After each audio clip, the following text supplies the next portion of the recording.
Following the return of the core flames of reason and death, Aquila is the only Titan that we still need to campaign against. Finan asks us to recreate the past, and he repeatedly challenges the Flame Reaver to hone his abilities. The Flame Chase journey's triumphant conclusion draws nigh, yet a sudden disturbance occurs in the Holy City.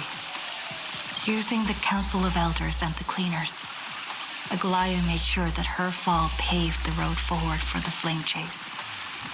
Amidst his grief, Finan takes up the mantle of leadership, giving a speech to unite the people. Cypher also returns on a mission, promising to protect Kefli's core flame while the Flame Chase party is away from the city. With the help of the Twilight Courtyard's last descendant of the sky, Hyacinth, the party ascends to Aquila's flying fortress. Hyacinth resolves to fulfill the duty passed down over generations of her family, only to discover that the glorious feat of Seliosi the Day Thunder Knight campaigning against Aquila was nothing more than a blood-stained lie. At the same time, in the city of the dead dragon's bones, Cypher contends with the Flame Reaver, who comes seeking the core flame. Though she holds out for some time, she is no match and is slain in the end. But she had already given Kefli's core flame to Spirit Thief Bartolos, ordering them to wait for an opportunity to deliver the core flame to Finan and the others. The Flame Chasers fight together to defeat the Sky Titan, which has become a combined being of the god and a mortal. As they are trying to escape from the Eye of Twilight, the Dawn device suddenly goes out, and Hyacinth is forced to return the core flame early and remain in the sky to bear divine authority, becoming the protector of the people. Following Cypher's death, the divine power of trickery dissipates, and the 1,000-year dawn of Akama that is sustained by her lie comes to an end. The Holy City is met with the merciless invasion of the Black Tide, as the powerful Flame Reaver moves in ever closer. At this moment of crisis, Mighty, Castris, Trebi and Trinan, Cartonis, the Holy City Guards, and Don Hung all lay their lives on the line so that the Deliverer would have the chance to complete his mission. After making sure that I would remain safe, Finan enters the vortex of Genesis alone.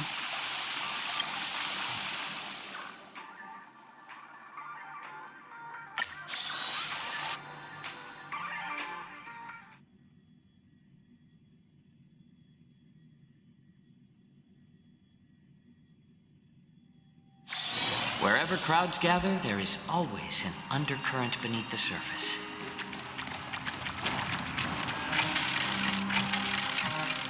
Please stay close to us. We need to rendezvous with Lord Don Hung. We will do everything in our power to clear the path for you.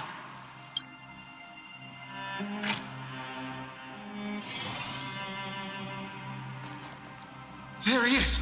Lord Don Hung! Quick, we must assist him!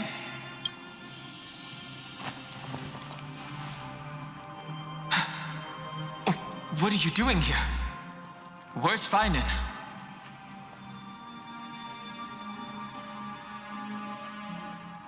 We are under Lord Finan's orders to escort both of you to safety, no matter the cost. Leave this to me and the Holy City Guards. Zeph, take them and go. Wait, Namazani. That black-clad swordmaster. Something seems off. At some point earlier, they suddenly froze in place, not moving at all. Like some kind of omen.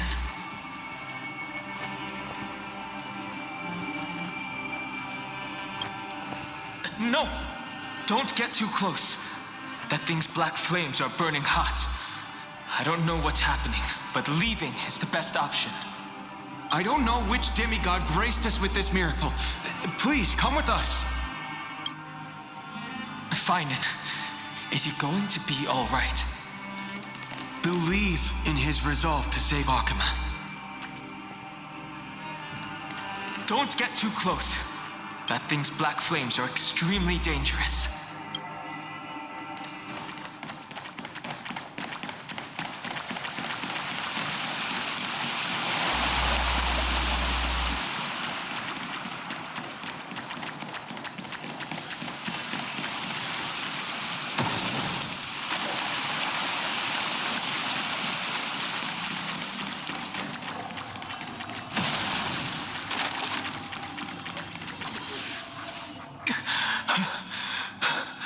The Flame Reaver isn't pursuing us. Could this really be some kind of divine intervention? We can't stay here for long. Lady Trinan's sentry gate is just outside the city. Let's keep moving.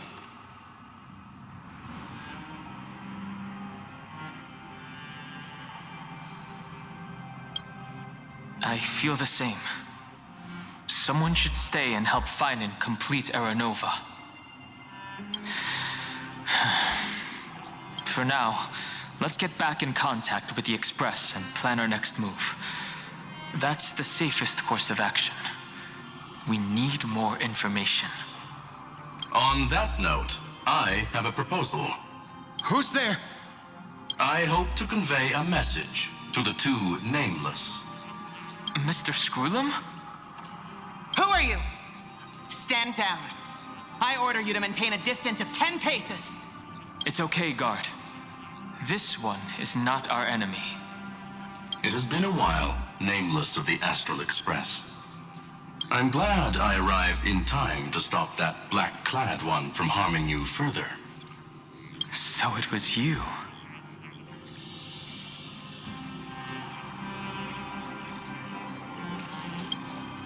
Indeed.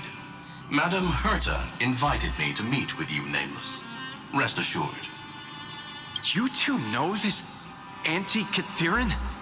Does he come from the same people as Counselor Lygus? Don't worry, guard. This gentleman is an ally of the Trailblaze. Would you mind giving us a moment to speak in private? Of course. We'll wait nearby. Please, stay safe. I fully understand your situation. For now, the only thing I can do is temporarily freeze that black-clad one in place. Time is limited, so I'll keep this brief. The place where you stand, Amphorius, is a world constructed from data and memoria, an experimental field of a certain eon. And now, this isolated sandbox world is rapidly falling into a third path. Destruction. Destruction. Conclusion. If Amphorius continues unchecked on this course, a Lord Ravager will complete its evolution and metamorphosis, and emerge from the surging tides. The cosmos as we know it will suffer irreversible consequences.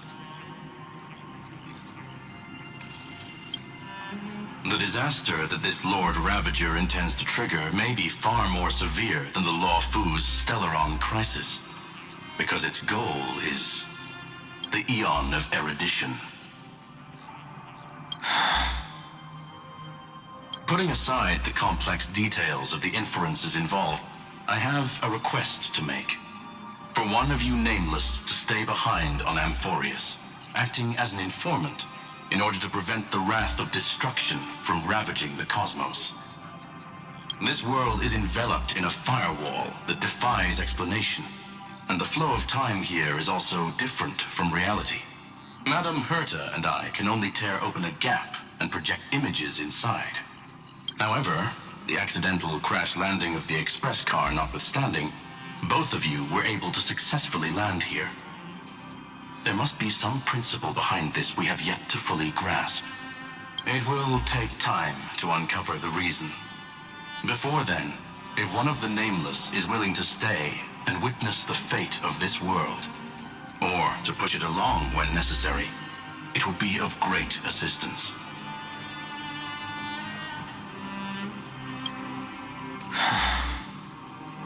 Mr. Screwlum, I believe you. So I only have one thing I'd like to confirm with you. As Amphorius is already facing its end, how can we guarantee the safety of the person who stays behind? Look at this, if you would. This curio is called a chronocognitive anchor. The two of you may view it as a kind of space anchor in the world of erudition. As long as you carry it with you, your individual data structure will be protected and will remain unaffected by the influence of digital tsunamis. When required, it can also serve as a bridge for communications between the internal and external world. Of course, it is not curio with unlimited uses. May only be held by one person. The connection being interfered with. Decide quickly as possible. 2 final messages.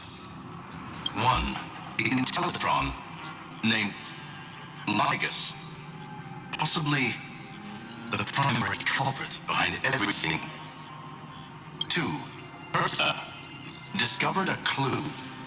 Miss March has already been drawn into Amphorius.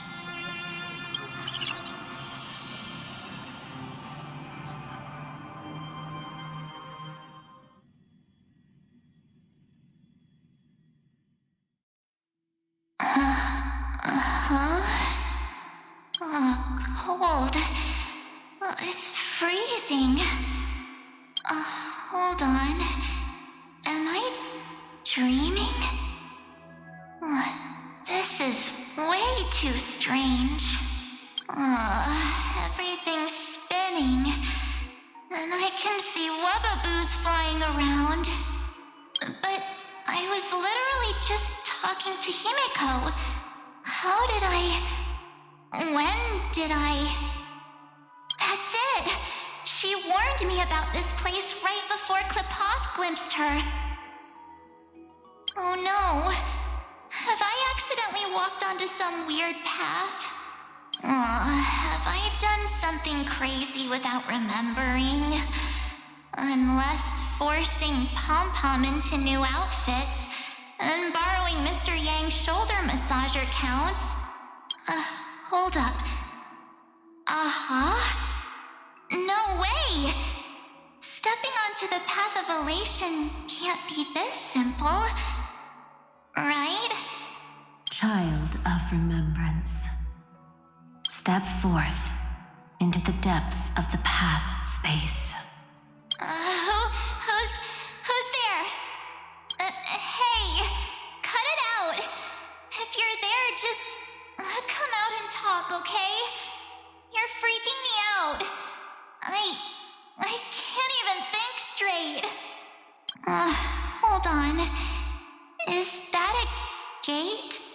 Cast aside your fears. Step forward through the gate of memory. The voice.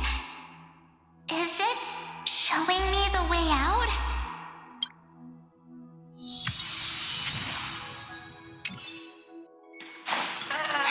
No, don't fall for it. They're lying to you. Turn back now.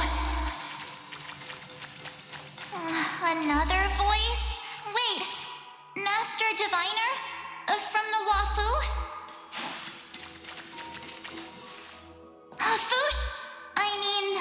Master Diviner, what brings you here? And you, Miss Messenger. Do I know you from somewhere? Good to see you again, March. A pleasure to see you, Miss March. That's it! Master Diviner used the Matrix of Prescience to help me search for my memories. And you, Miss Messenger, we met in that memory space. You said to me, the value of your life does not lie in what happened in the past, but in the present and the future. Your memory serves you well. March, I conducted some experiments with the 6-phase ice you left us. Thanks to the Garden of Recollection, the Matrix of Prescience has made a breakthrough in extrapolating the past. Now, we might be able to bypass the obstacles and look directly into your history. The Master Diviner is right. Continue down this path, and you'll be able to find your lost memories at the end. Since we last met, you've grown much alongside the Trailblaze. You should be strong enough now to bear the weight of your past. Well, there goes my Ice Princess fairy tale. I need to know, Master Diviner, Miss Messenger, this isn't just another dream, is it? If this is real, why reach out to me at this exact moment? The situation is dire. Your lost memories, they're crucial to the Garden of Recollection. She's right. The Garden of Recollection's existence hangs on your memories. The Garden of Recollection. You may not want to sacrifice anything to preserve the garden for now, but in time, you'll understand. Your destiny and the path of remembrance are extremely closely intertwined. Now go. So, I just walk through that gate? This way, March. Your past awaits beyond the Gate of Memory. Stop! They're just mimicking people from your memories! That voice again. Don't let those bad people deceive you! The gate. It's you two?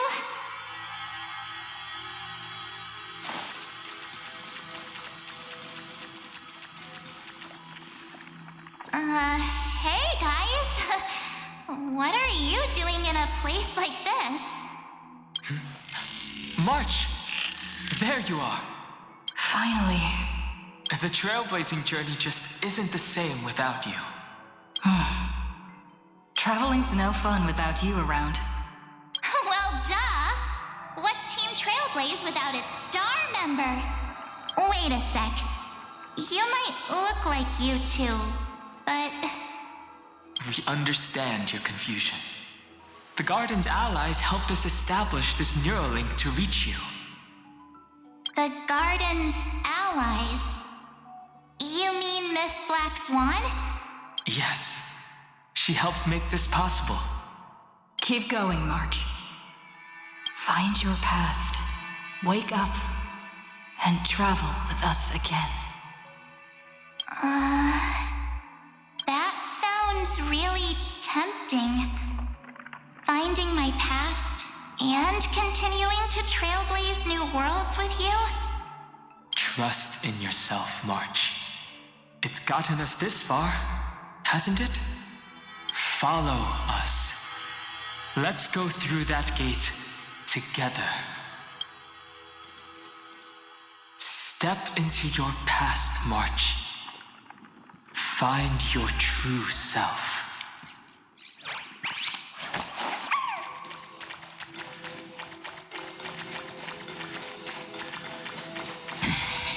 Wait up! Slow down! Those words sound so sweet. But keep your eyes open. Don't let them fool you.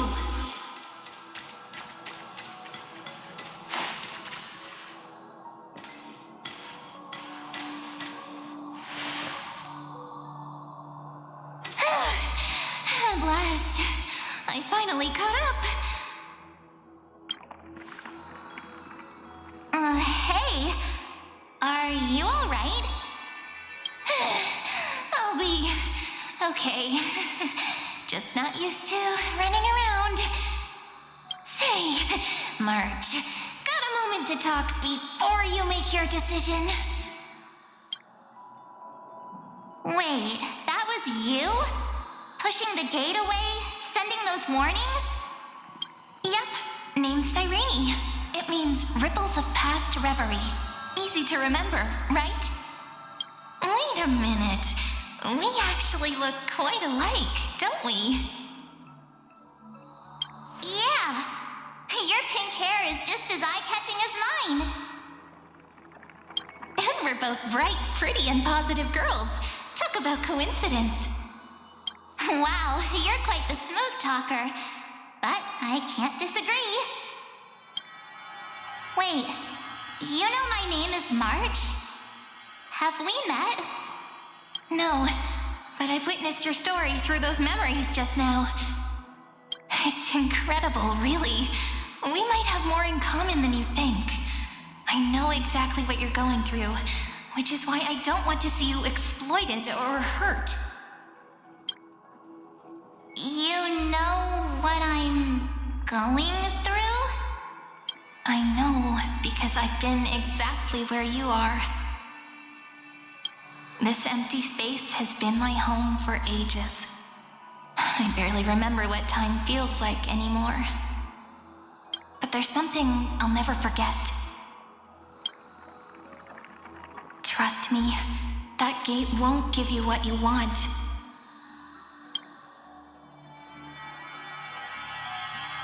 You mean those people? They're lying? Luring me into a trap? Yes, convincing, weren't they? They've studied your memories, using your deepest wishes against you. How dare they manipulate a young girl's feelings like that?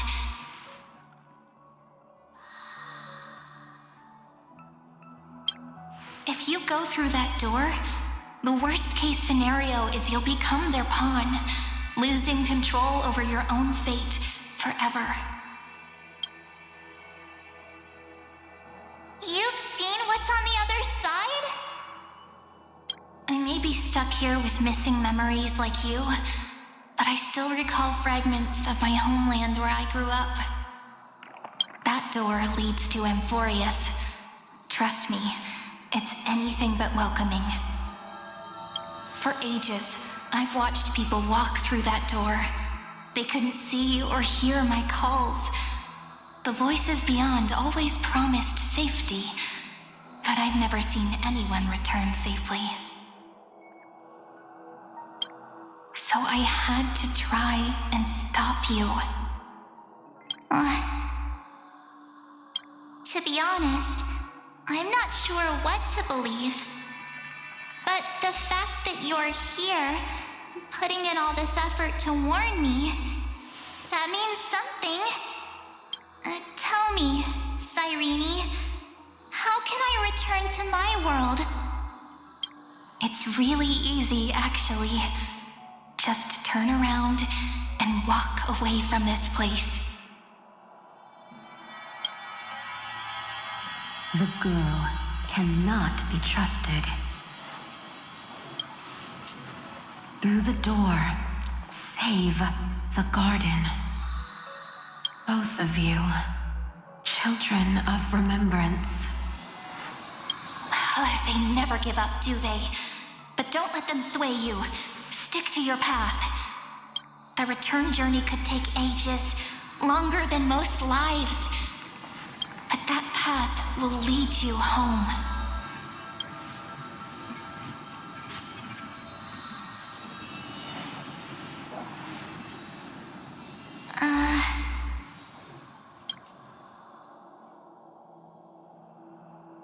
Thank you, Cyrene. I know what I need to do. I'm going through that gate. Into Amphorius. Wait, what? Don't worry. I believe you. It's just that, for me, the only place I can call home is right beside my friends.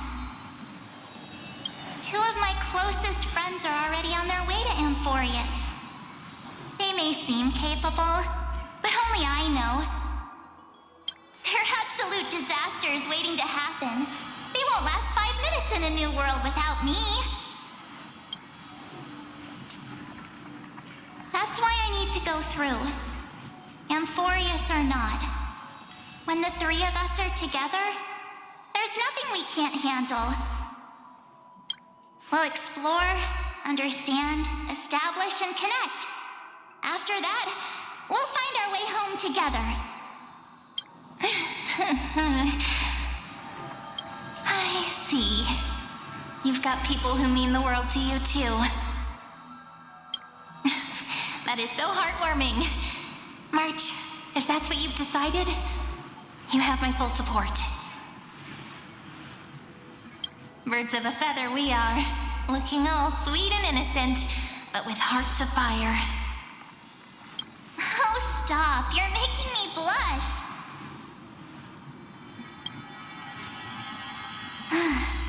Well then, I guess this is it.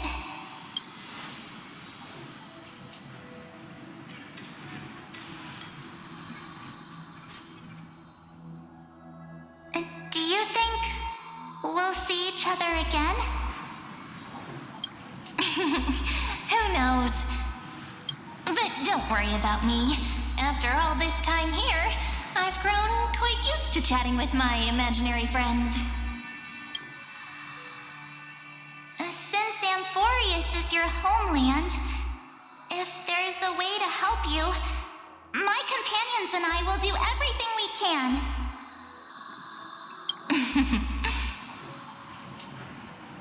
Then I'll look forward to that day.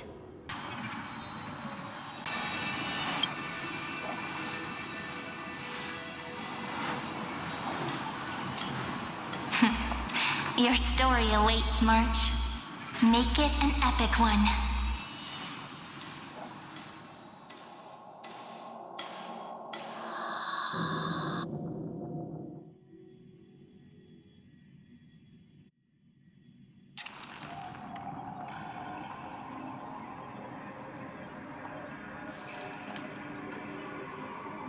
You okay there, friend? Something seems to be bothering you.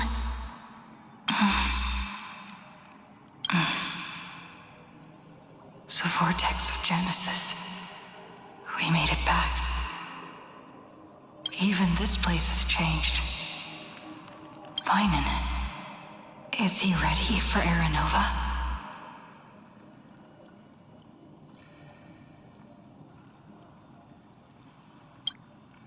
Yeah, we've come such a long way. If what that machine gentleman said is true, if Amphorius is destined for destruction, then I'll stay by your side until the very end. Like how you and Don Hung treasured the Express. Amphorius means everything to me. Right. Time to see the last core flame restored.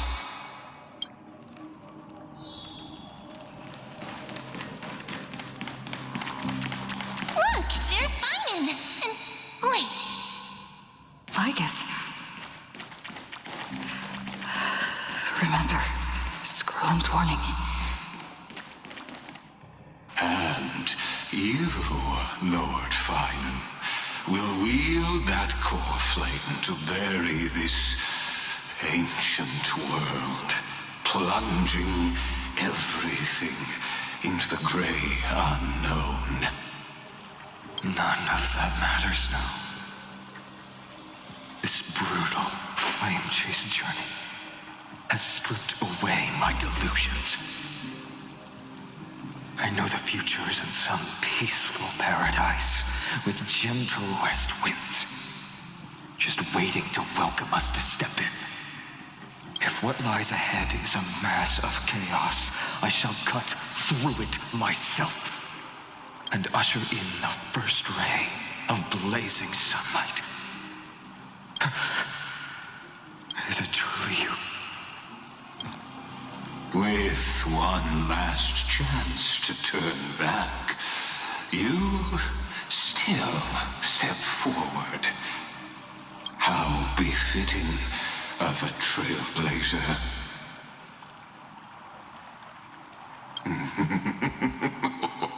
You misunderstand.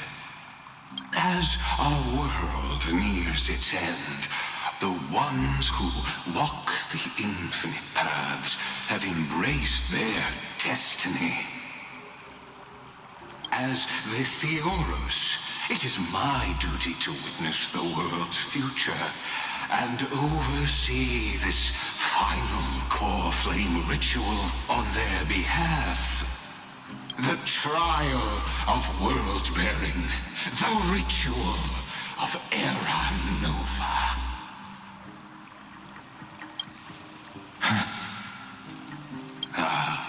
I see. So you met my kindred spirit before I could erase his traces. Partner, what are you saying?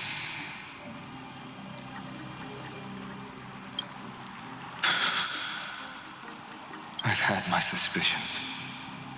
How does a native Antikytheran know so much about repairing vehicles from beyond the sky? Lord Lycus, how much do you truly know about Era Nova? Tell us everything.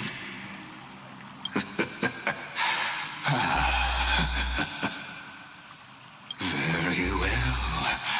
I need no longer maintain this Theoros masquerade. You seek truth, Lord Finan, and truth you shall have. As you know, when the old gods fell, someone had to bear their broken pillars to fill the vacant seats. Those who would assume divine authority must prove themselves through trials. Yet, for Kefali's demigods, the possibility of overcoming the trials has forever been non-existent. For the world-bearing trial is the divine duty itself. Bringing forth the Era Nova and bearing its weight is an endless ordeal, ceasing only upon collapse. Precisely. The Era Nova ritual is not something that can be completed in an instant, no, but a long and arduous journey. While the sacrificial journeys of other demigods conclude in this world, Kefali must shoulder the gods' core flames, bear the memories of all worlds, and stand unwavering. Until the next world, when the black tide consumes the bearer and all that they carry, leaving nothing behind. Unless their core flame finds a new bearer. The holy flame that illuminates all worlds rests in your hands. All that remains is one choice. Nurture it, pass it on to future generations, or extinguish it here and now. Deliverer, the fate of all worlds rests in your hands. Enough testing. I've made my decision. But before I ignite the dawn of the next world, you need to promise me something. Two things, actually. Speak your terms. Promise me this. Professor Anax's vision of the new world is absolute. The world will be reborn from my memories. All souls, living and dead, will return as the first humans, unchanged from their past lives. And my friends, the fallen demigods, they shall transcend the cycle to become new titans. Our heroes shall not have died in vain. Of course. This I can guarantee. Good. The second one. Promise me the Trailblazer can return safely to her homeland, unbound by Amphorius' loss. My apologies, but I cannot promise this. As you mentioned, she now bears the Time Titan's authority. Oh, her bonds with this world run too deep.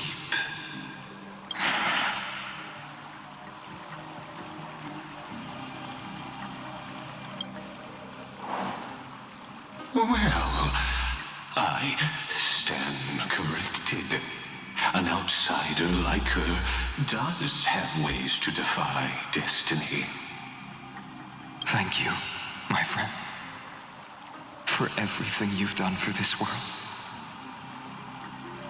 Though the next world may not remember, I shall never forget.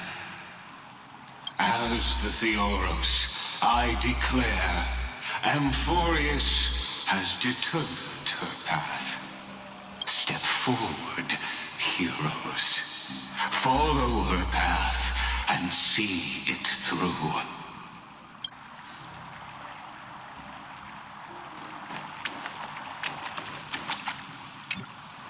As our world draws its final breath, I stand before you as the Theoros.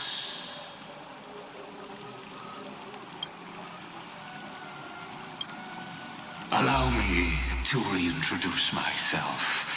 I am Lycurgus, once an honored elder of the Akama Council. As the Theoros, I have sworn to watch over and protect every citizen of Akama until the very end. Of course, that alone won't satisfy your curiosity. So let me share something more. Something that means little to Amphorius, but everything to a traveler like yourself. I, Lycurgus, am one of the Erudition's many Pathstriders. Through me, Nous keeps watch over this realm, working to save Amphorius from decay. I don't expect you to trust me based on words alone, but believe this much. When you look at the bigger picture, we're walking the same path, you and I.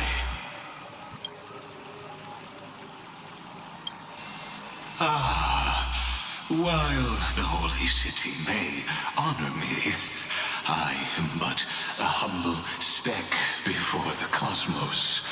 My reach is limited. Your doubts are natural. Let me assure you of this. What's done, I've told truthfully. What's to come, I'll witness fairly. My conscience is clear. To my role as the Theoros, to Amphorius and her destiny. I believe all synthetic life shares a common source. We're all children of the universe's eternal mathematical law. So, you see, the answer is simple. That brilliant mind is my kindred, a brother, if you will.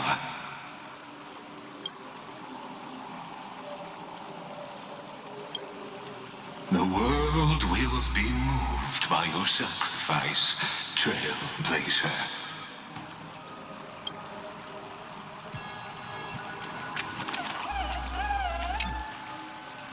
Without you, we could never have reached our prophesied tomorrow. Thank you for walking this path with me to the end.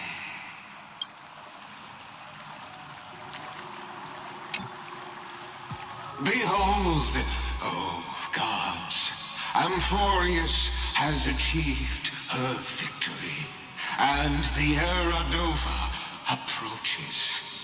The radiant soul has arrived, having walked through the bustling nights, bearing the golden fire and blood, stepping with pride into daylight. He is the pure child, walking upon the path of yesterday, today, and tomorrow. He is the first to be born, first to be named among the nameless. Eternal in form, limitless in reach. He treads the endless night underfoot. Greatest of kings, protector of the displaced, raising humanity's children above their adversaries. The firmament of molten gold courses through his very bones and flesh.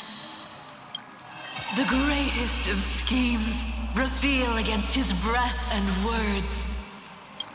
In the golden lakes of that beautiful new world, he shall wash himself clean. There. Finish what we first and last wished for. To write an ending unlike any before, for this world we so deeply love. Come, partner. Join me. The time has come for us all to face oblivion, or embark on one final grand journey.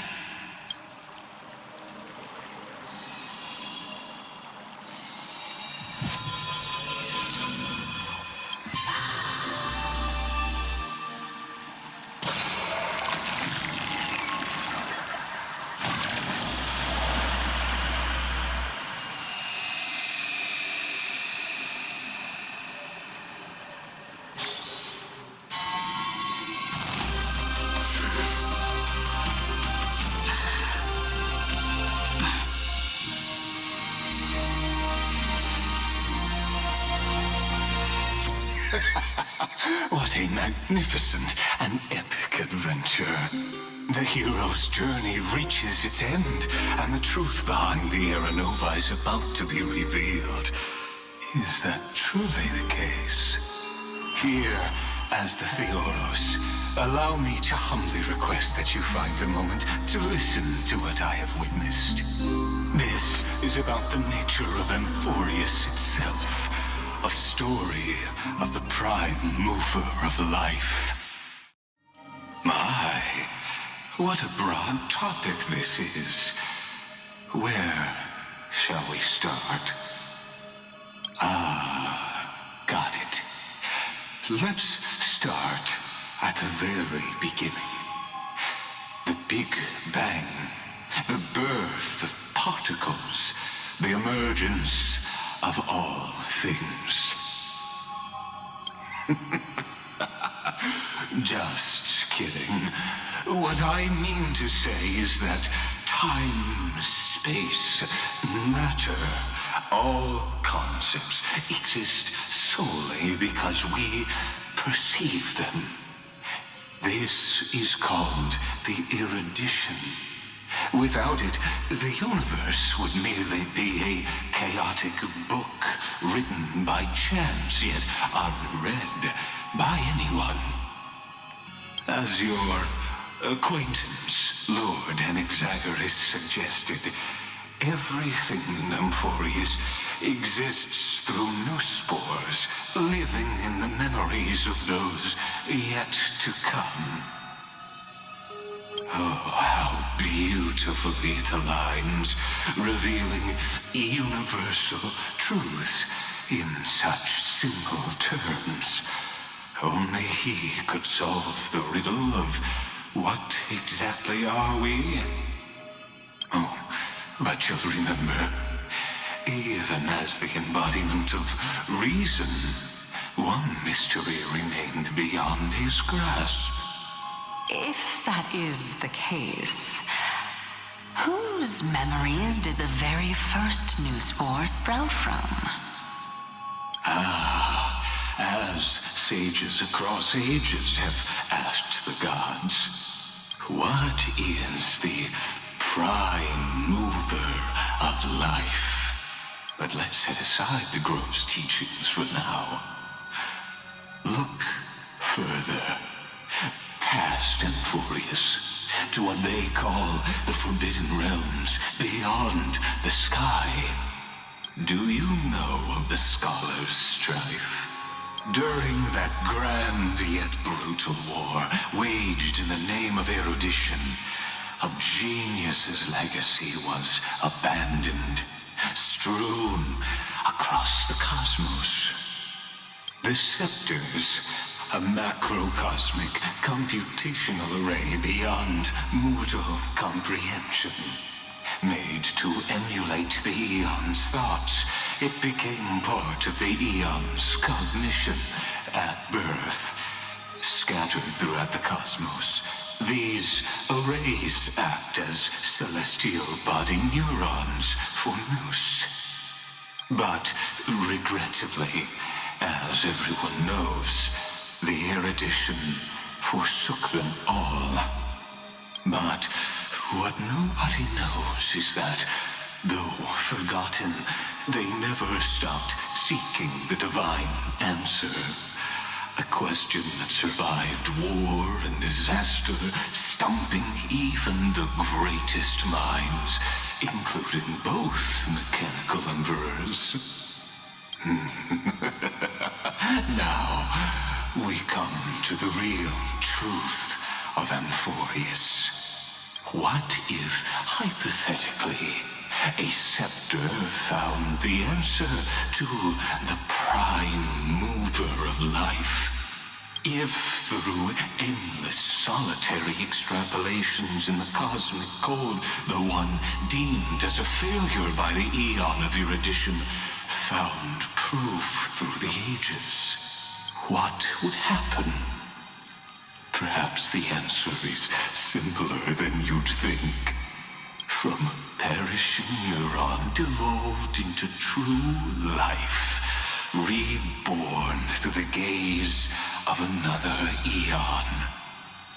This is a tale from the distant past, unknown to all, even unheard by the greatest geniuses. Now, let's leave the Scepter's story here, returning to where we began. What is the prime mover of life? Actually, you know the answer better than you realize. It's been by your side, accompanying you throughout this long journey. Right now, it awaits you ahead, in that brave new world, beyond the end of Genesis.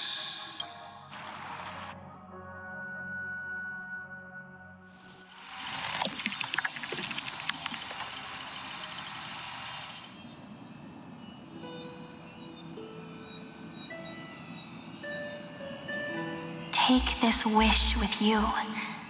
Be the one who begins it all. As the prophecy foretold, you will bear the blazing sun until the pale dawn breaks. Continue onward, bearing this world upon your shoulders until the Ashen Hero, the nameless deliverer, ushers in the dawn.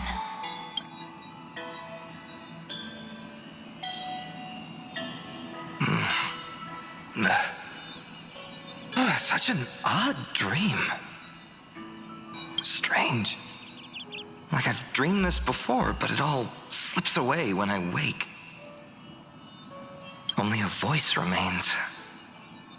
Who was that?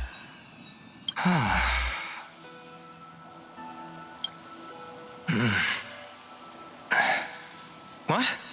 Ah, it's you. Whoops, I fell asleep there. What a strange dream I had. It's gone now, though.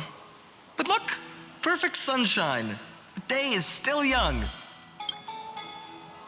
Let's go find Cyrene, partner. We promised to be there for her oracle card reading today.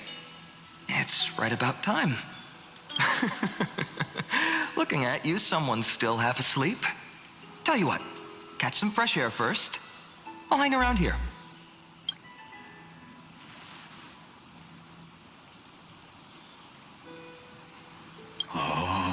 Beautiful, isn't it? This is ID Celestii, home of the nameless hero who carried Kephale's core flame. When he was young and innocent, he had heroic dreams, imagining his wooden sword was forged of iron.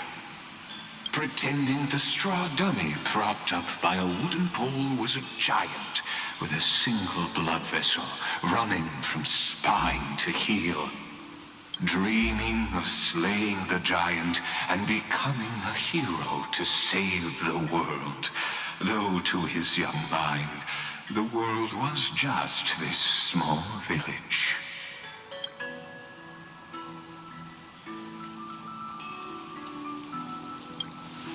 What you witness is the start of his path to a new world. And trust me, you play no small part. These are his first memories. Rather than watch him, why not join in? Think of it as immersive theater. Become his lifelong closest friend, witnessing his hero's journey from the best seat in the house, as the nameless hero whose unwavering guidance shaped Finen's destiny, yet whose name was never recorded in Amphorius's history.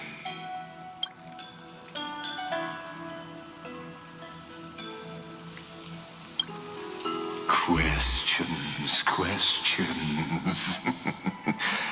Let's follow along and find out, shall we? Many mysteries lurk in this village beneath the veil of Evernight. Your questions will find answers as the story unfolds.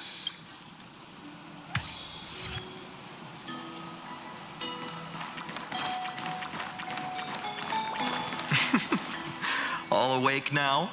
Great. Let's go see Cyrene. Finen! Show me how to use a sword like you do! Wait till you grow a bit more. Hey, Finen! Where are you headed? No Cyrene today? That's exactly where I'm going.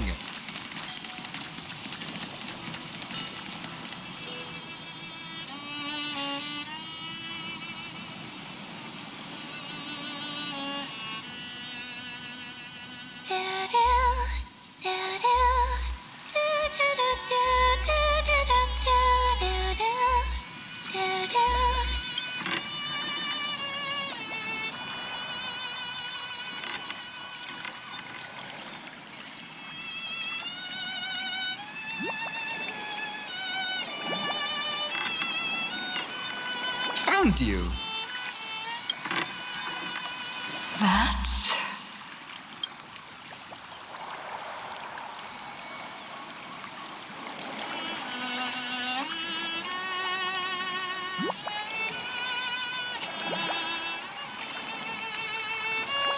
Goodness, look at you rushing about. You've got the poor swing all startled.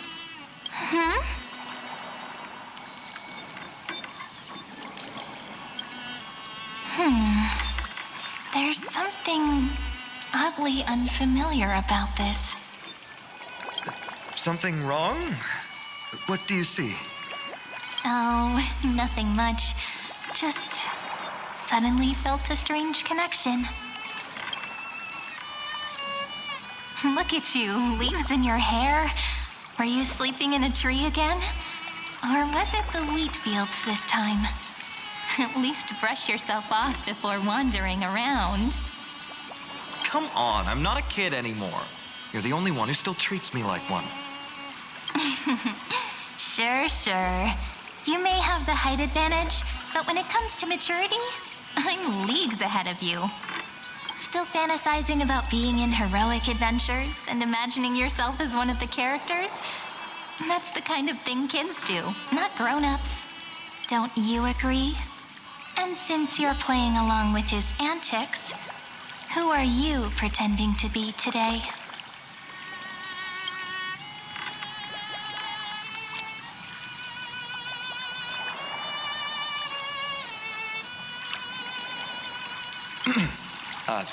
Today, she's going with Stellaron Hunter. Steal a heart hunter? Planning to steal someone's heart, are we? Switching roles again? What happened to being the valiant hero from a distant shore who made that solemn pact to learn the sword? Spare me. Can we not bring this up? Speaking of which, what about those oracle cards? We haven't done divination in forever. Why the sudden interest? I was just about to tell you. Earlier, while napping on the swing, I had the strangest dream. There was this mysterious voice in my dream, calling out for something. Wait, you had that dream too? Yes, you too? That would explain this lingering sense of unease. Which made me think of those old oracle cards I used to play with as a kid. Though the Ornyx prophecies were always hit or miss. Yeah, all the kids would get so excited drawing cards like ruler or warrior, but throw fits over devil or drunkard and demand a redo. If you just redo it when you don't like the result, what's the point of divination? The blessing of childhood. Believing the gods might not notice our little corner of ID Silicii, willing to let our small deceits slide. Still, fate is absolute. After all, we never really know just how far into the future the prophecy extends. Anyway, let's go to our old secret base and look for those oracle cards. Now, where did we hide those? I can think of a few spots. Let's go check it out. In a village this size, I bet all our childhood treasures are exactly where we hid them. Mm-hmm. Time must be keeping them safe for us. Well, those were the days. We'd always meet either by that statue in the village or right here. Right? And I remember you never used the front door when you wanted me to come play. You always climbed over the wall. You were such mischief makers. Just like a certain someone who has a habit of showing up unexpectedly. Right?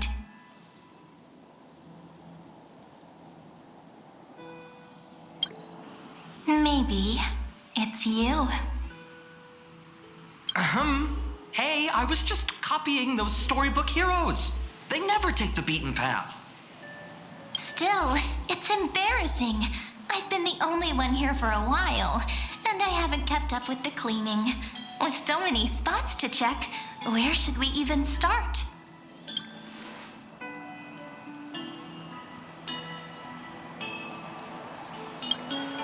Come to think of it, I haven't checked the roof in forever.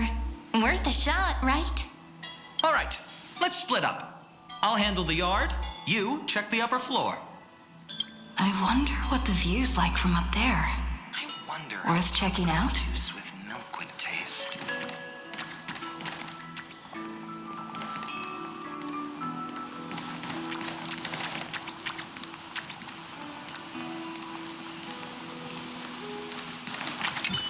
Leave this to me, partner. Want to bet who finds the oracle cards first?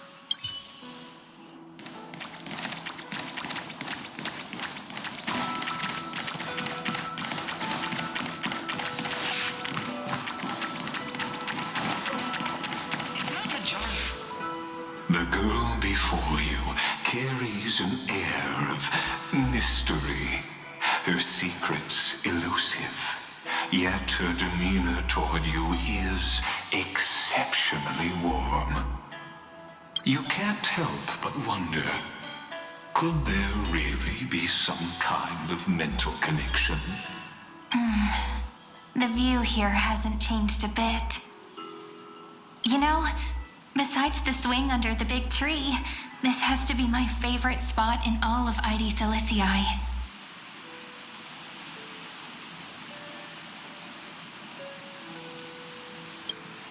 I remember drawing ID Silicii as a child, nestled between the sea and the mountains. I'd always stop where the sky met the sea, and the world beyond was just too vast to imagine.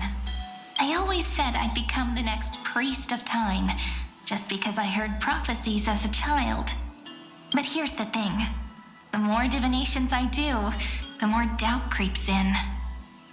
I want to believe the prophecies, but actually leaving ID Silicii, Where will that waiting ship take us, I wonder? Here they are, the Oracle cards.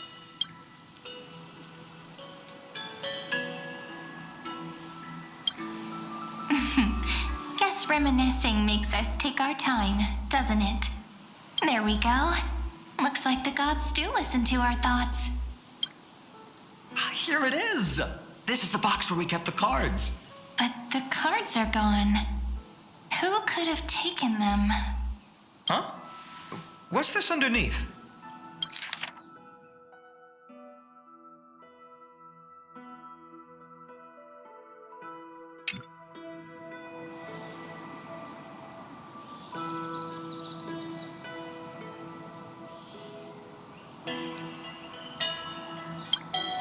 Hey, don't go changing the words.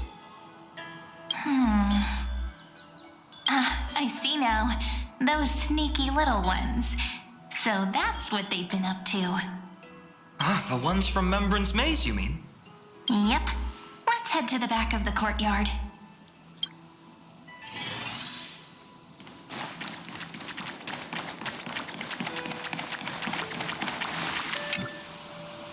The entrance should be around here somewhere. Right here. The path to the maze is hidden under all these weeds. It's been too long since we visited the fairies.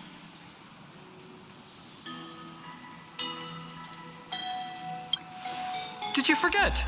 We used to visit them all the time when we were little. All right, let's do this. These weeds need to go.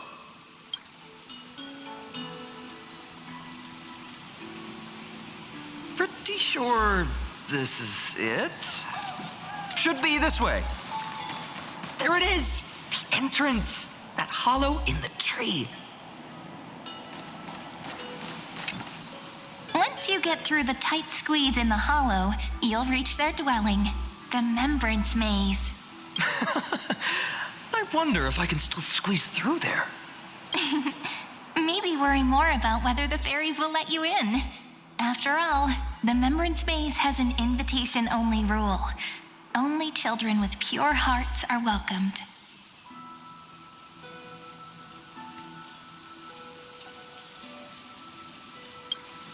Getting approved by the maze's fairies was like our childhood badge of honor. Regardless, how about we try getting through the hollow first? After you, then. What? Oh, sure, I'll go first. So hasty, as always. Looks like it's just us now. Care to finish that chat? To be honest, from the moment I saw the cute note left by the fairies, my intuition became even more certain. Perhaps when we step into the maze again after all these years, the wheels of fate will finally start turning.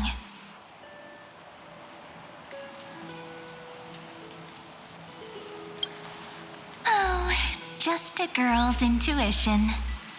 But you know what? Even if fate is set on its path, no matter where it steers the world, if we're together, there's nothing to worry about, right?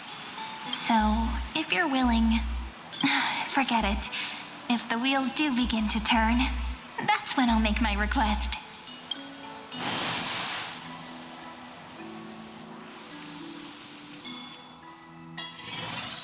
I made it! Oh, that wasn't easy. I can't remember the last time I came here. Wait a minute. Are you? Look who it is! Rini and Snowy! Whoa! Look who's finally back, Memmy! Snowy, you've grown so tall and dashing. I couldn't even tell it was you at first. We had to grow up. Sometime. But look at Rini. She hasn't changed one bit. How fascinating. Perhaps I'm like you, Rayleigh Mem. Just another fairy of the maze.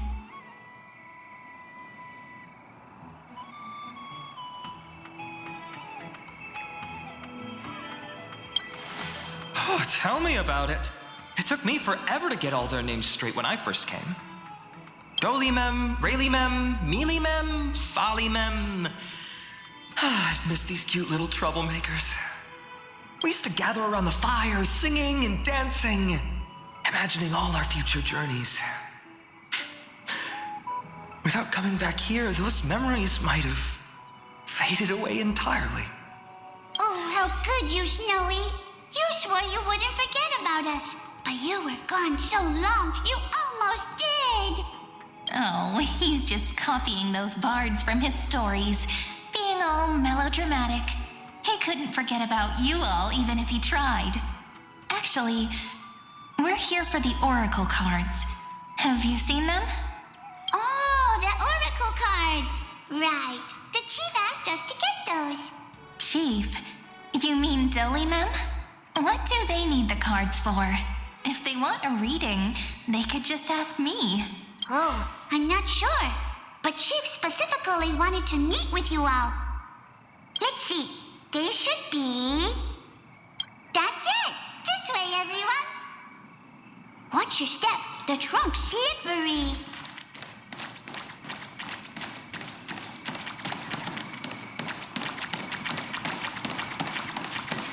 Chief! Rini and Snowy have returned! Why do leaves and branches grow? Which way does the wind blow? In Remembrance May's depths we seek to find the answers future left behind. Welcome back, my dear children.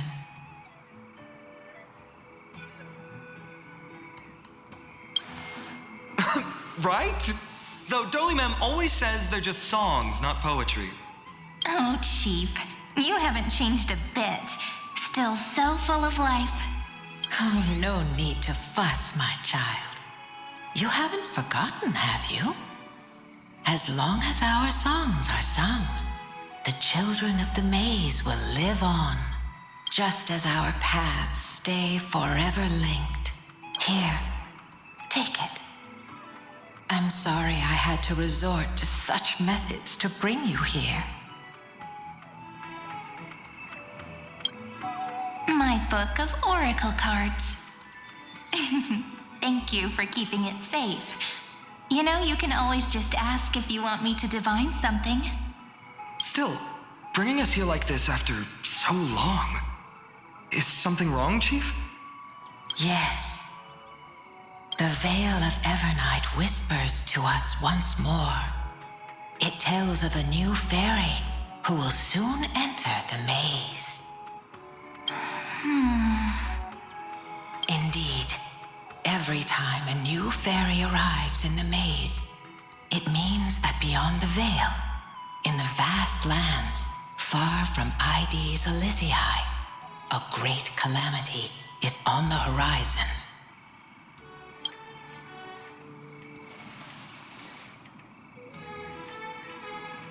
But if that's the case, our journey... will have to be cancelled. If disaster's coming, we should stay in Ides Elysiae just to be safe.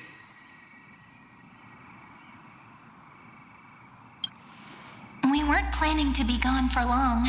Just enough time to hone our abilities. Finan would train in Castrum Kremnos, while I would seek the Fate Titan's blessing in Yanisopolis. Then we'd return to Ides Elysiae to help keep our village safe. It's okay. I can still practice my swordplay here. Some things you can learn on your own. Well, probably. That's not very convincing. Here's a thought. Let's have Cyrene do a reading. If fate wishes to show us its path, we might find some peace of mind. But what if we don't like what the cards tell us?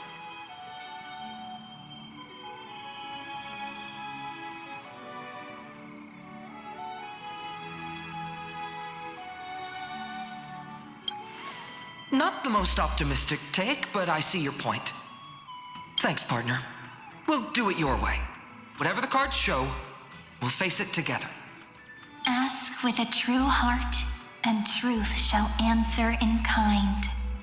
Close your eyes and let's open the Oracle card book together. Let your thoughts flow like stars drifting on the river, carried by fireflies and gentle winds. Your destinies flowing towards the same future. Now, shall we begin? Oh my! The cards are quite responsive today. Very well.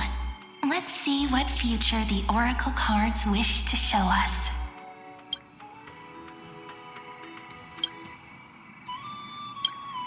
Behold, the Weaver.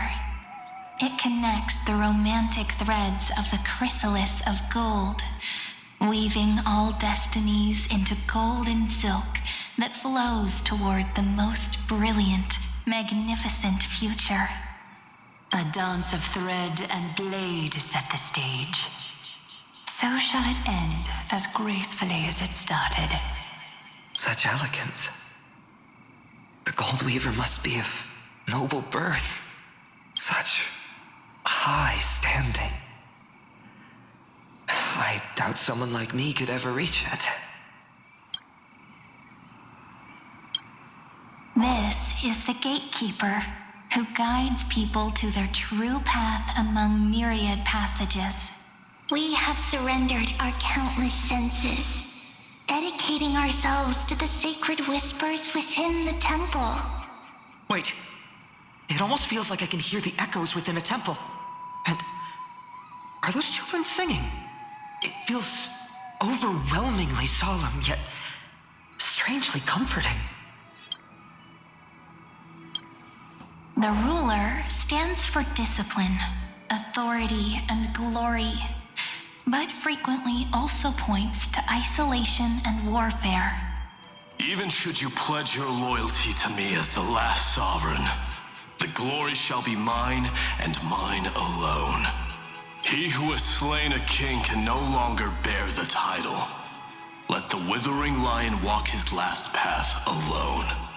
Is this showing us a ruler who forsook their people?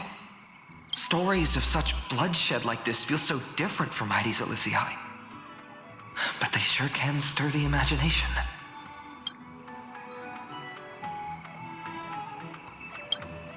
Ah, the traveler, our little trickster, always hiding behind other cards, disguising itself. What a rare catch. Over here! Or perhaps here! Gotcha! You'll have to be quicker than that. A teasing voice. Just like a child playing hide and seek. Surely only a master of mischief could pick up this card.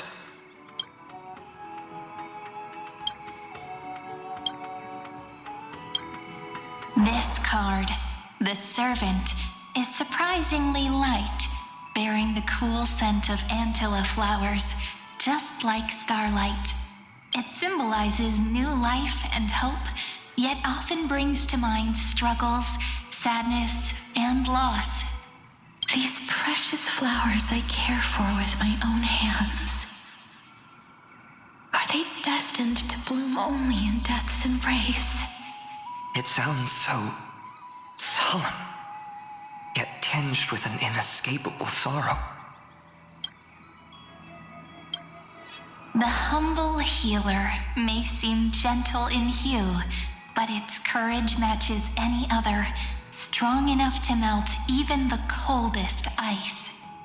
I will do my best to help you mend all fractures and let sunlight shine on every corner of the world. Make a pinky promise with me. No more going back on your word.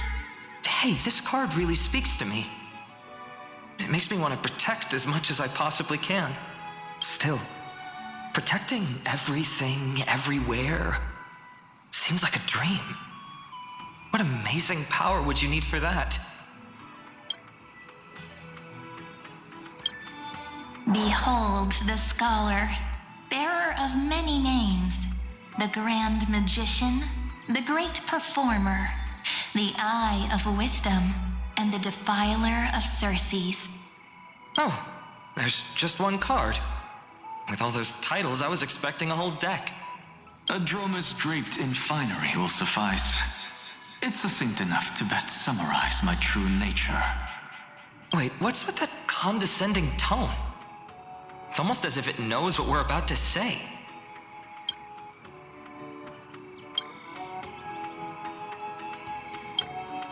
The Deliverer. According to the tripartite prophecy, this card means absolute harmony and perfection. In fact, it's the only oracle card without a dark side. What, no divine whispers this time? Oh, silly. This is simply the card you drew for yourself. The sleepy village of Ides Elysiae, in just one fleeting moment, welcomed an array of legendary figures. The Weaver, Gatekeeper, Ruler, Traveler, Servant, Healer, and Scholar. Their stories and wishes showed the village boy glimpses of a world larger than he'd ever imagined. They brought tales of raging battles, of cities crowned in holy light, and of wonders beyond his understanding. Each story so far removed from his simple village life. Once, these were just images on his friend's oracle cards, and yet destiny now stirs in resonance with the maze. And now, they are right in front of one's eyes. The Deliverer? This card again. Ah, my child. It seems you're destined to bear the wishes of many, to answer the world's call. Bear their wishes? Yes, just like Kefali, standing eternal atop the mountain. My parents, they only wished for me to grow up, well, to help around the village, stay out of trouble. Mrs. Pythias wished for more books in her little schoolhouse, wanted us to all learn and grow. And little Piso, he wants to grow up strong like his father, to become a hunter. Is that my purpose? To fulfill their wishes? Perhaps. For a true deliverer, such wishes are but droplets in an ocean. After all, Kefali bears the weight of the entire world. Right. How could any human possibly measure up to a Titan? I wonder too. Perhaps. What's this? What you see are futures written in the cards. Or rather, the people you'll meet on your journey. Sometimes, fate can guide us when we're lost. Let's consult fate itself. Maybe then we'll know why we must take this path. And learn just how many burdens one must bear to become a true deliverer.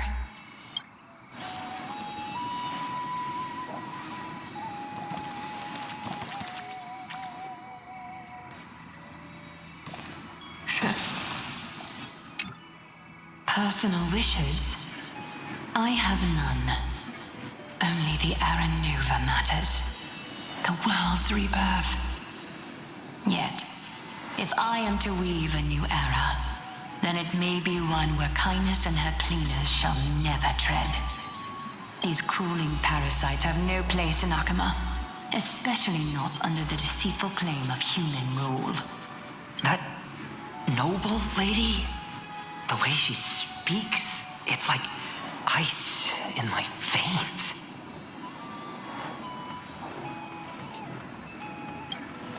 That's exactly the feeling I'm getting.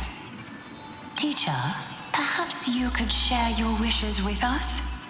Oh, Snowy. You want to know about our wishes now? I wish to meet Trian again, in the Sea of Flowers where the West Wind ends. And Aggie, I I want to see you shed that golden thread cocoon around your heart. Just once more. Smile at us again like that bright-eyed girl in white who stood before the Yanisopolis temple. Finally, I pray that the footsteps of lost souls no longer wander aimlessly. Instead, replaced by the bright songs of prayer. Are we wishing for too much? Well, let's say these 3 wishes represent Trian and Trinan too. Those wishes are truly wonderful. They even stir something deep inside me. Then we can rest easy, because only you can make these wishes come true. Only me? Mark these words, Snowy. See you tomorrow.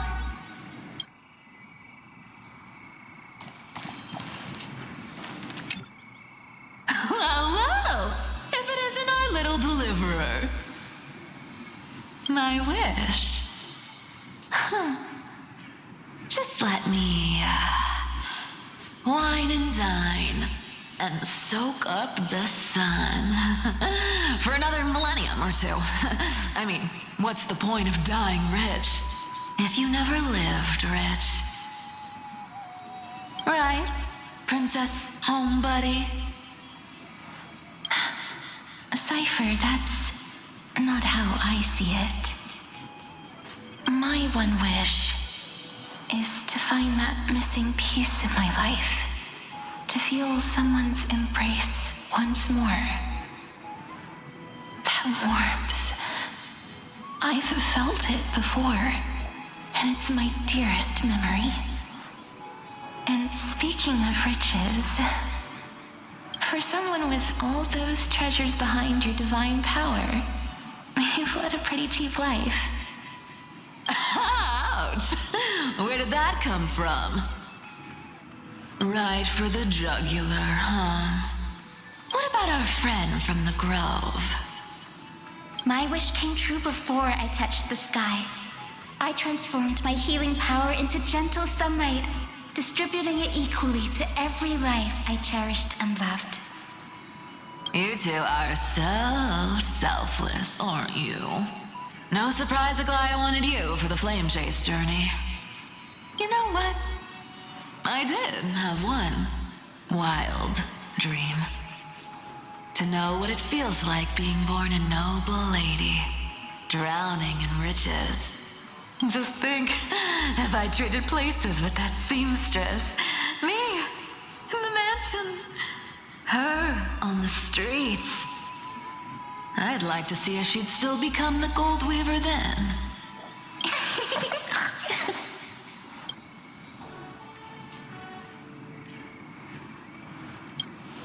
Doesn't sound like an easy task. Warm embrace, equal healing, and perhaps living free. They're all wishing for a kinder world in their own way.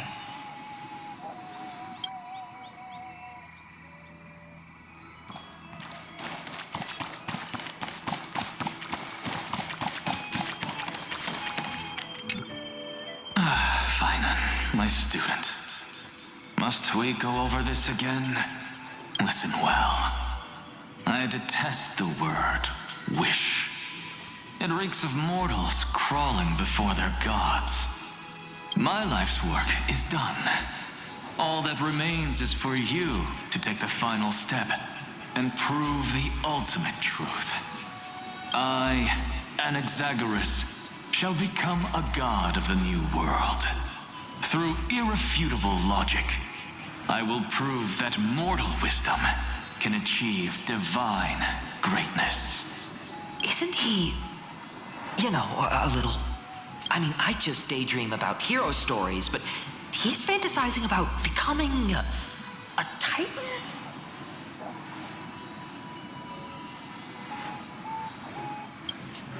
Come on, you're joking, right? Am I really being burdened with a dream that feels more like a fantasy?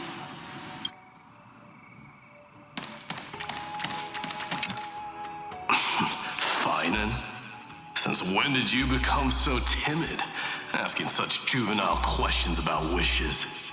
What's that supposed to mean? What's with that condescending tone? No way I become friends with this half-naked show-off, right?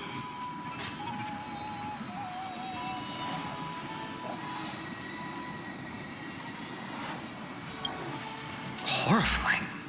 Is that really something I'll enjoy one day? What are you mumbling to yourself now? Whatever. The wishes of the Kremnon warriors are done, but I survived 1,000 deaths only to fall to a coward's blade. That masked flame reaver who struck from behind. Finan, you look... never mind. That blank look tells me you're completely lost. My wish is simple. One honest duel, face to face, blade to blade. Then I'll strip away that mask with my own hands. Nothing but violence and vengeance. This person's wish is nothing short of brutal. Still, those eyes burn with the noble pride I've read about. This wish, I shall not forget.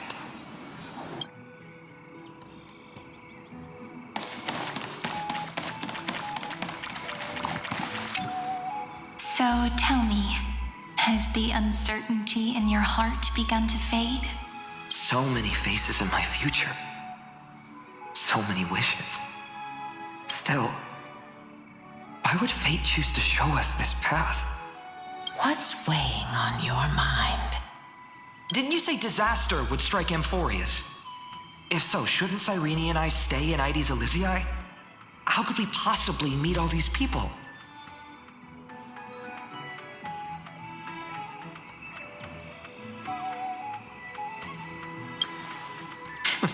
That's wonderfully optimistic.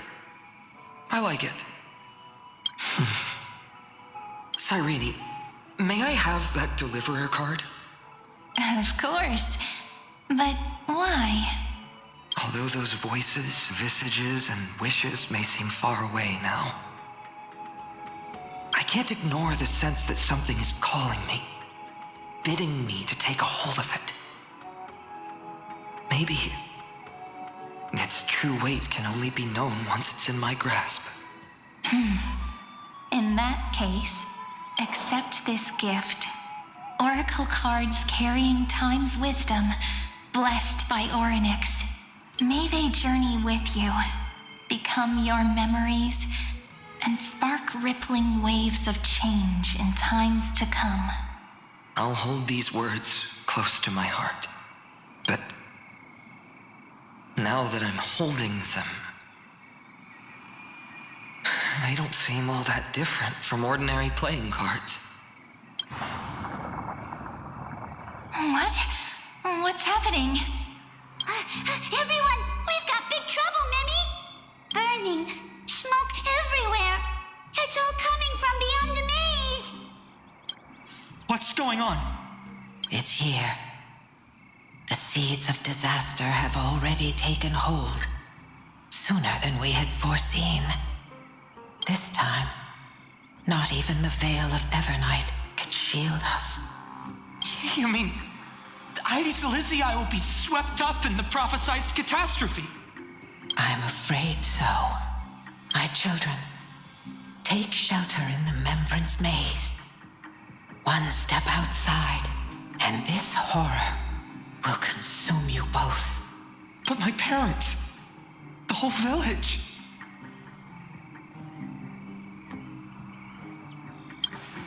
You're right. Chief, what are we truly facing? Is this the power of a Titan? This is beyond any Titan. Beyond any danger you could overcome with strategy alone. It's an unspeakable horror that twists all life into abominations that never bleed nor cry.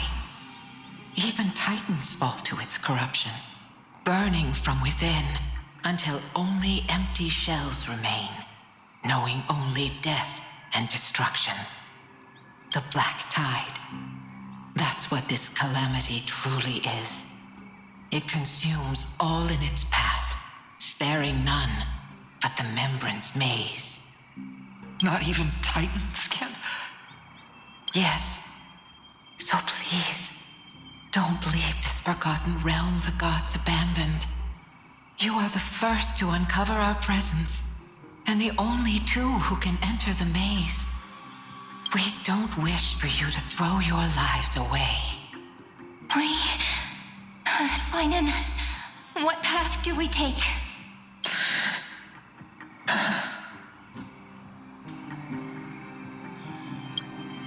I learned the sword to protect those close to me.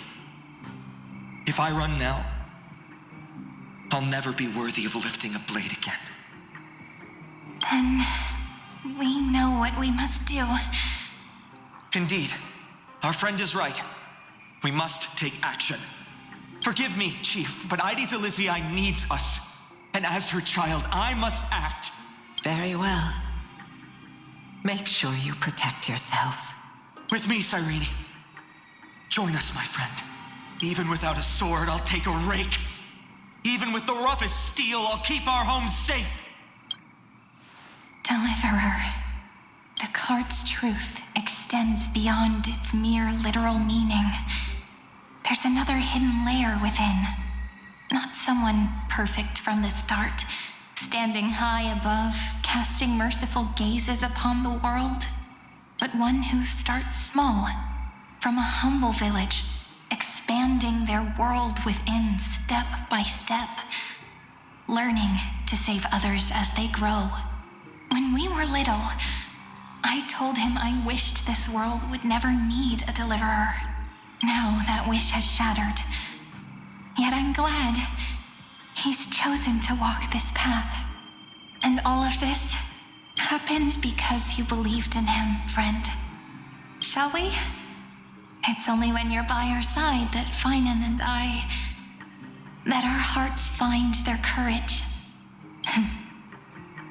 I know you're watching us right now. Aren't you, great hero from the future? Oh, Deliverer. Such cruel irony. Though destined to bear the world's burden, this boy can never become the hero to bring forth the dawn.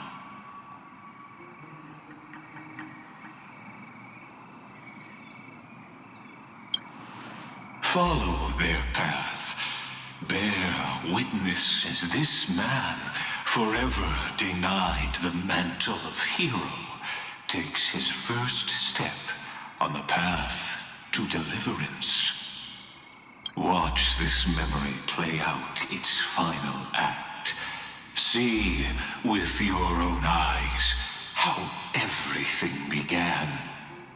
Then you'll see why his dream of deliverance was always destined to become this world's requiem. A sun red as blood, wheat fields turning to dust, and in the heart of it all, a village aflame. In that moment, the boy stood in what felt like the end of existence itself.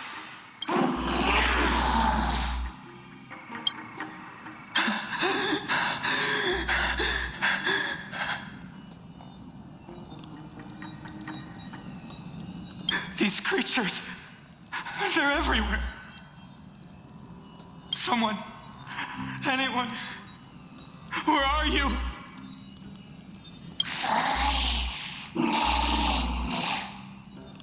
No, it can't be.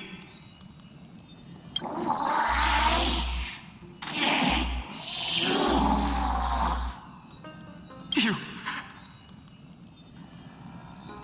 Are you talking to me?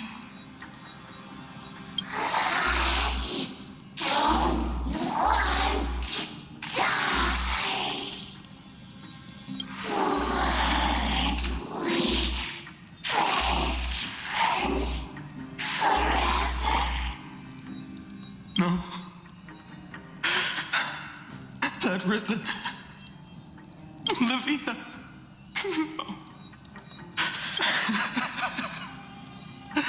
I should have known.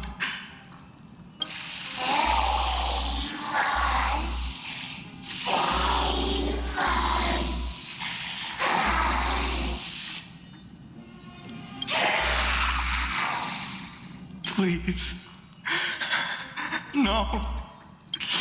Stop. Please stop.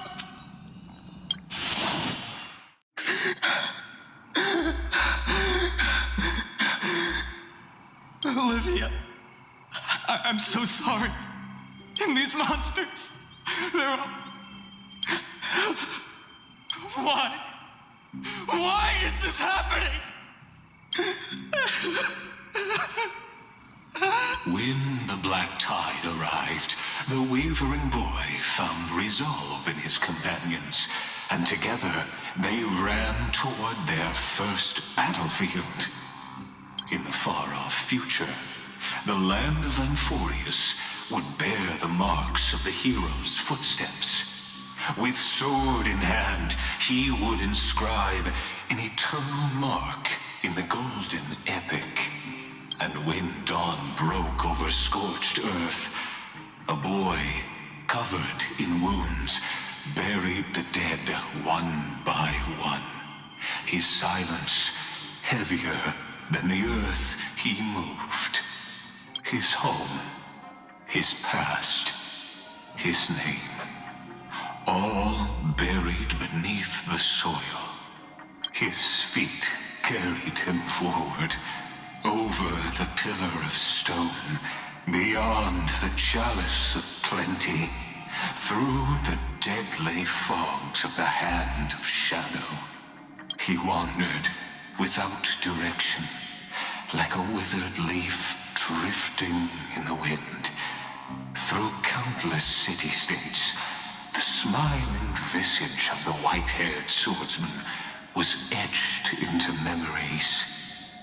Yet he did not walk without purpose. Deep in his heart, a voice always guided him forward to fulfill the wishes he had inherited, to brave peril, and to do all that was within his power to save those who needed saving. Those words his friends spoke long ago, when his journey began, lingered. Protect those who must be protected. The words were few, but they gave him all the certainty he needed. That's what it means to be ordinary and choose to be more. Onward he walked, until the call of the flame chase journey thundered across the land. In the vision painted by prophecy, humanity would triumph over the gods, seize the core flames, and ignite a new dawn for Amphorius. Yet losses are a constant on the flame chase journey, where life too seems as small as a speck of dust. Only one who treats the world as their teacher can bear its eventual destiny. Are you prepared for such teachings? The voice within spoke, and he answered softly. No matter. My existence is of no consequence. When the Gold Weaver called, he answered, traveling to the holy city. There the elders met his warrior's spirit, with nothing but scorn, condemning him to the barracks in derision. No one saw it coming. Not the world, not even him. Yet, this nameless recruit stood at the gates of legend. And there, at last, he found the ones who would walk his path right beside him.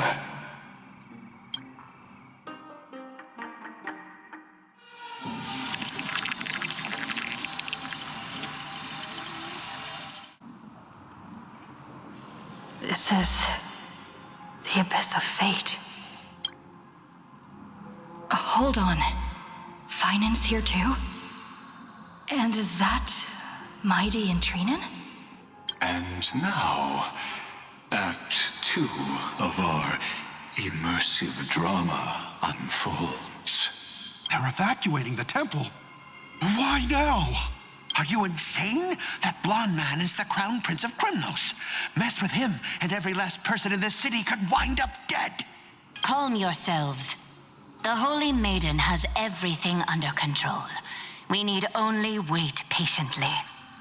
Behold, it is the month of Gate, Light Calendar 4926. The Crown Prince of Krymnos, Mighty-Mos, has led his forces to the gates of Akima. As you know, though Mighty-Mos was proud, he did not engage in needless violence. He challenged the elders of Akima to a duel, not for glory, but for the rights and dignity of his people, to ensure they wouldn't live as second-class citizens in foreign lands. After Aglaya's mediation, Finan met Mighty Mos's challenge as the Elder's representative. This duel was to change the course of the Flame Chase journey itself. So, as Finan's most important companion, his lifelong friend, please continue to bear witness to his memories.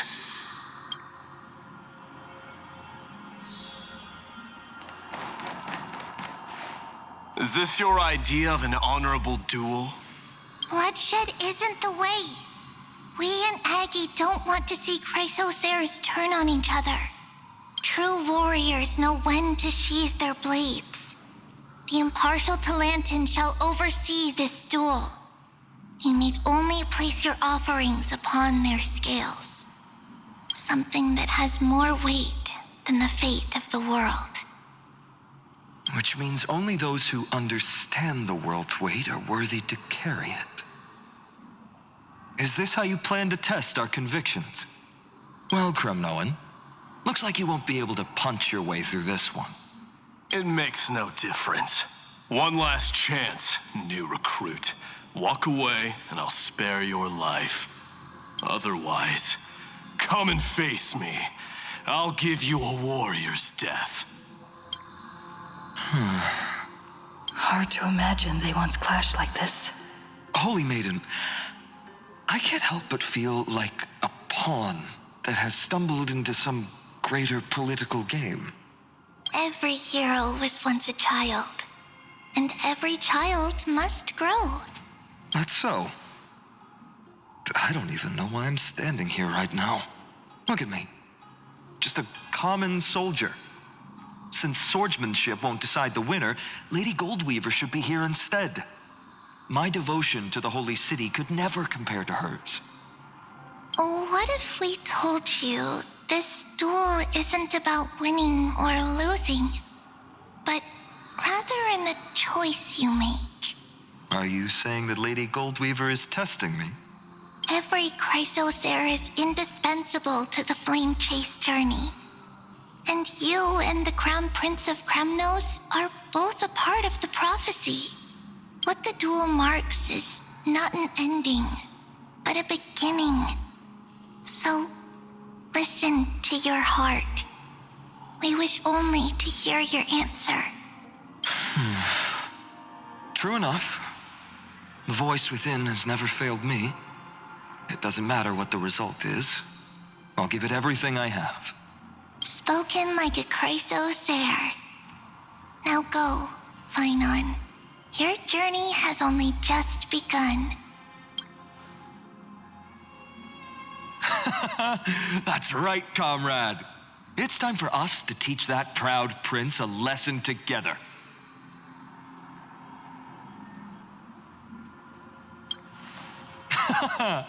Now that's what I like to hear.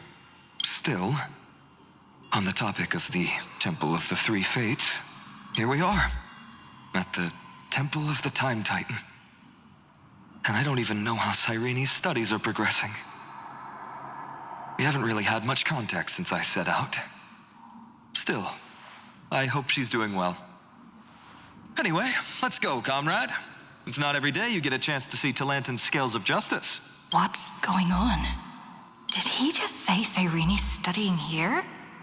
But how's that possible? Wasn't she?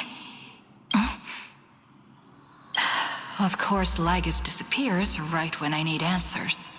Forget it. I need to catch up with Finan first.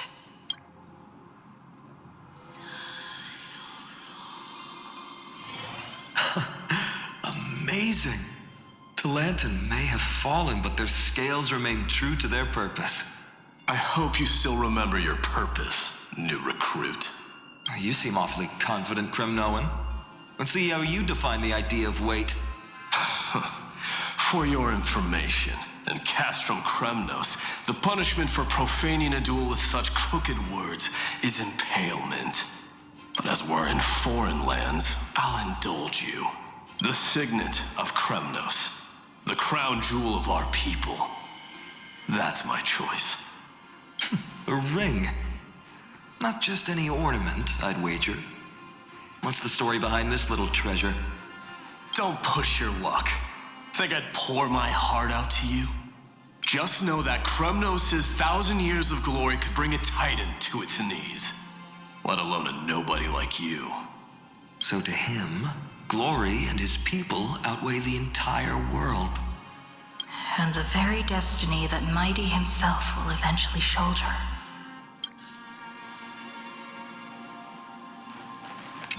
Well, that's easy for you to say. I'm just a holy city guard up against Kremnos' walking war machine of a prince. Don't you think this is a little bit too unfair? Don't overthink it, Finan. Trust your heart.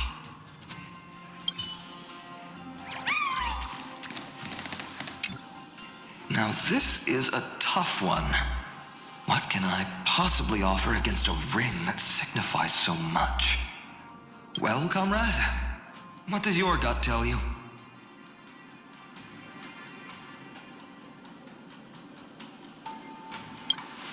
Looks like we really are on the same wavelength. In the end, there's only one thing I can trust. The deliverer that appeared in my life on that day. How ironic. I can't even look at this card properly, much less follow where it leads. Just thinking about how my village was swallowed by the black tide makes my hands shake. The flames, the screams, my utter failure to protect anyone. Speaking rationally, I know it's not nearly enough. Addis Elysiae was just a small village. Its loss barely a scar on Amphorius' face. But here and now, my heart says something else. This card, it's everything I have left. Nothing weighs heavier. Perhaps that itself is the answer. Look, Finan. It's so nice to see you all again. Lady Trinan, Finan, and... hello. Seeing you here sure is a sweet surprise.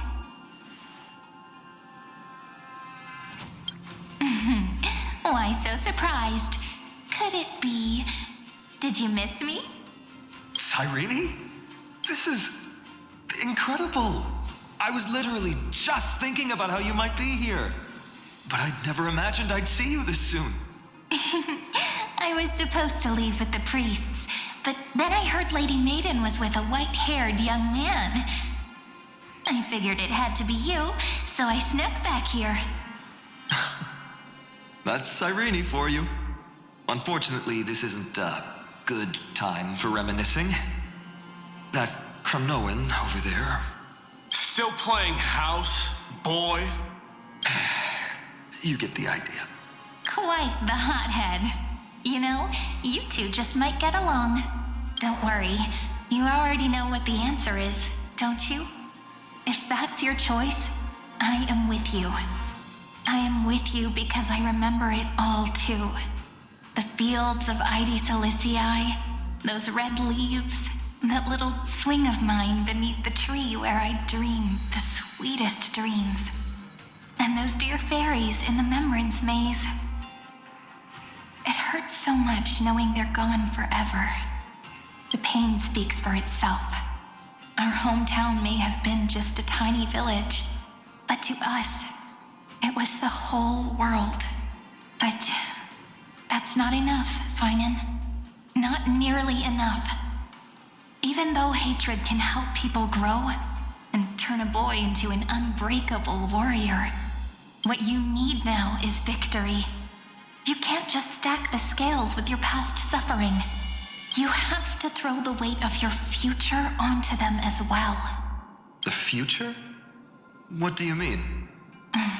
Maybe that was a bit too cryptic for you, but it's actually really simple. Why not have our mutual friend here stand on the scales with the deliverer? How about it? Can you help us?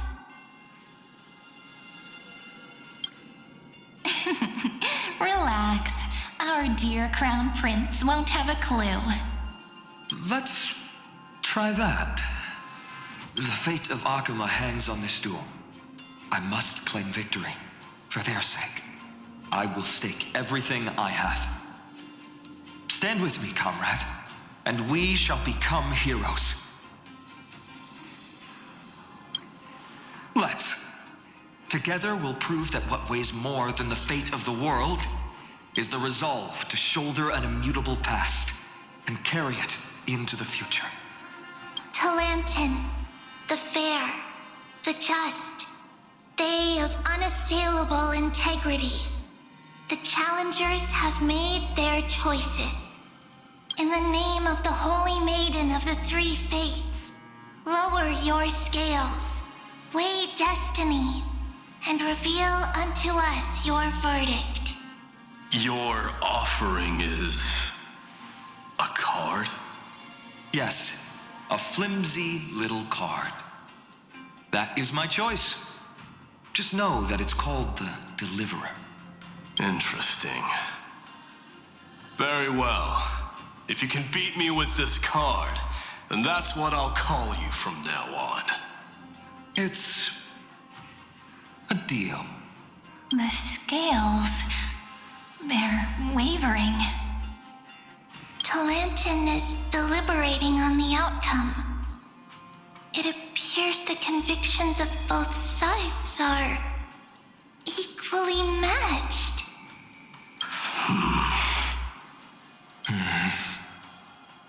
This is suffocating. Like the whole world's weight is on my shoulders. But I believe what my heart tells me.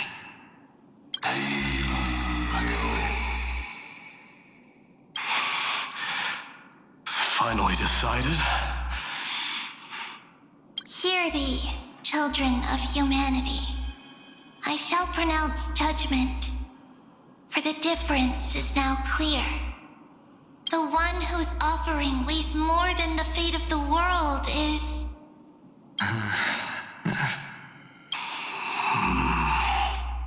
one from Ide Silicii, the nameless hero.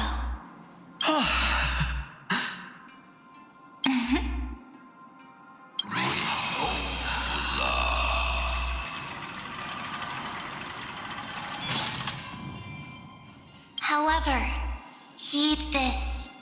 The true weight of conviction originates not from itself, but rather in that which tips the scales. Hope itself. What's that supposed to mean? I think the Titan means that it's not anyone's personal convictions that outweigh the fate of the world.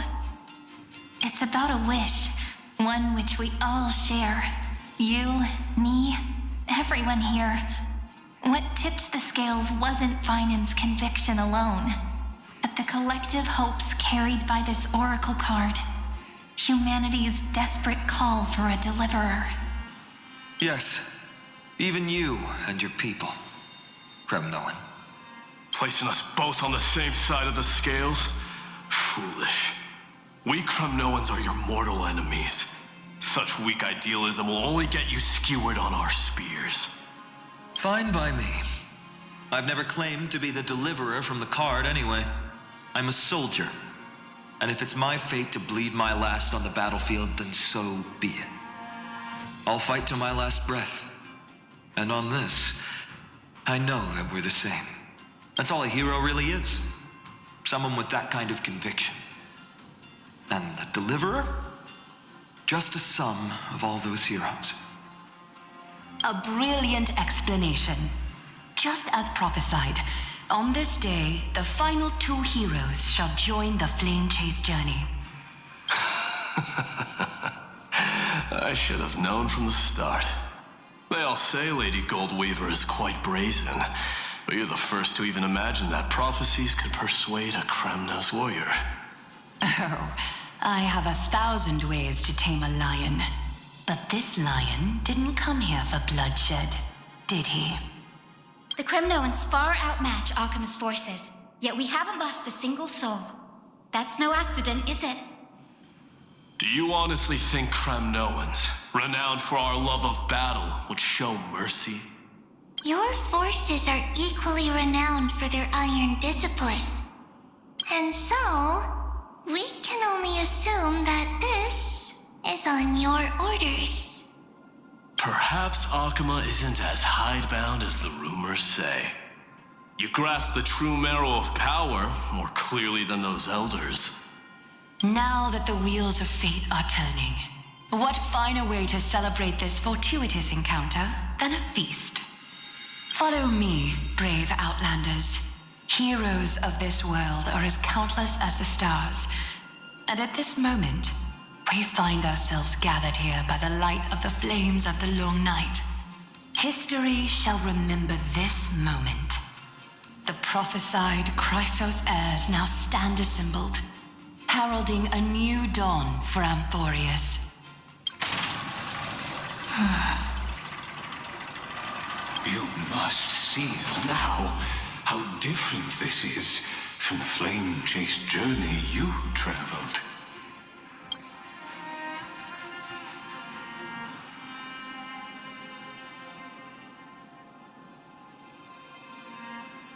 Patience. We're approaching the final act. These are, as I mentioned, his first memories. They are of particular importance for the imminent Era Nova, such as this very moment, as the prophesized demigods gather with Talenton as witness. This is a moment calculated by the gods. What comes after is no different from that which you already know. Some join, others leave, while flame chasers bear their faint light forward through the long night. Ah, come, your seat awaits. After 13 heartbeats, our heroes will be ferried to the final scene.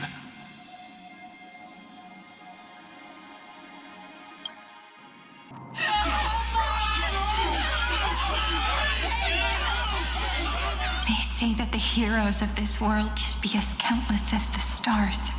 Yet now, we're the only ones left standing. So, in the end, the black tide still swallowed everything. The West stands protected by mighty Kremnoans.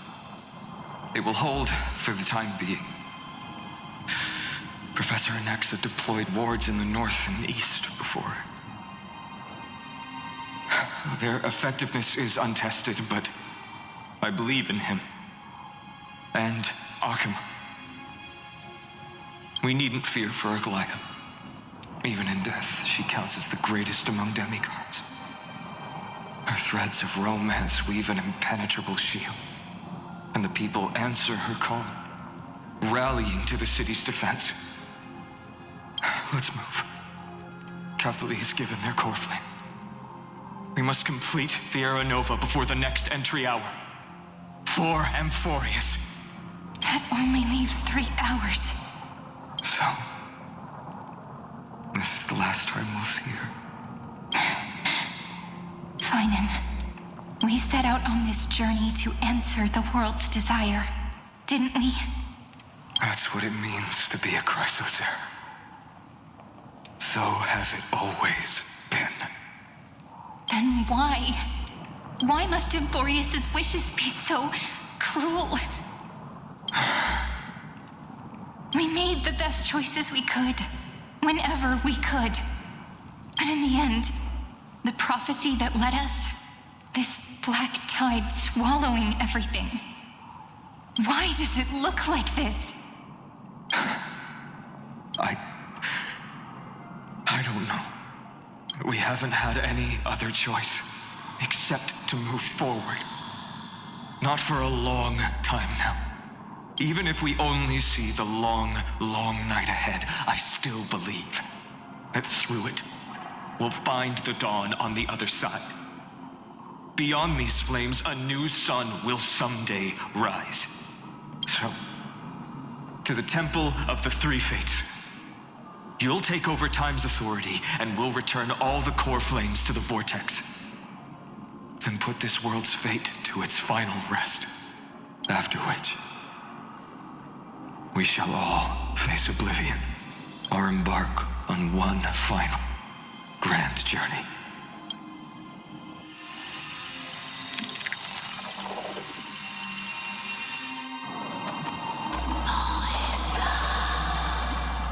Please forgive us for disturbing your sleep, Orynyx. It matters not. I know fate has run its course. The black tide has reached Agama. Amphorius does not have much time left. It is time for the Era Nova. As agreed, I shall present the core flame of time. Ride the river of time. It will guard your passage to the vortex of Genesis. Step through and witness. Professor Anaxa proved the truth of Genesis with his sacrifice. As Chrysos heirs of the prophecy, we were always destined to immolate ourselves for this world. Now, it's our turn. We can't let everyone's sacrifices be in vain. I don't need another pep talk, Finan. After all, we've been ready to fight fate ever since we left the village, haven't we? Yeah. Come. Let's claim the miracle we were promised and burn away every last shadow in this world. And then rise as the first light of a new world. Light calendar 4931, the third week of the month of Evernight. Welcome, my lady, to the end of the flame chase, and the end of all things. The Titan has revealed the gateway of fate. Please accept the invitation to step across the threshold and behold. Beyond this gate lies the new world that our heroes sought through their trials, as well as the terminus that the owner of these long memories has been hurtling towards their entire life. Perhaps you'll find it all too familiar. Then you'll understand how the mortal called Finan shouldered the world's weight. How that same burden crushed him, proving that the so-called deliverer is nothing more than Amphorius' own delusion. A pitiful fantasy that it could defy fate's decree. Please, esteemed one, the answers you seek lie in these non-existent times.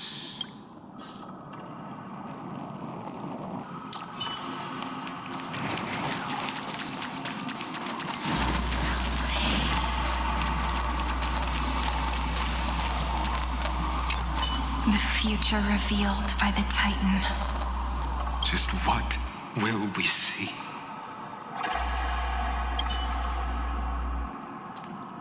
The future revealed. Just what?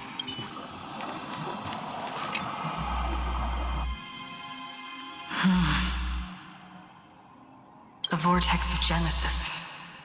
So it is here. But just what is this?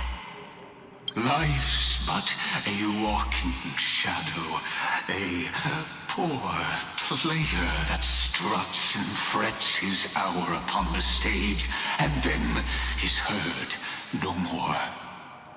It is a tale told by an idiot, full of sound and fury, signifying nothing. The vortex of Genesis, where the world begins and ends. What stage could be more befitting of our final act? Come, I beseech you onward, buoyed by your surging curiosity.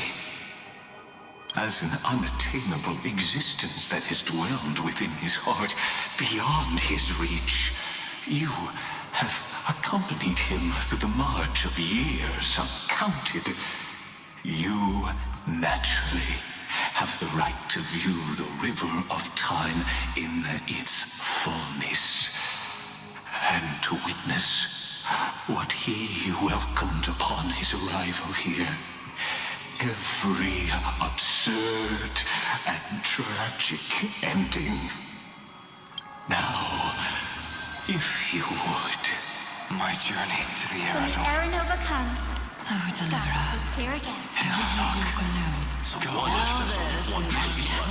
Excuse for ignoring Aranova. Make the Arab...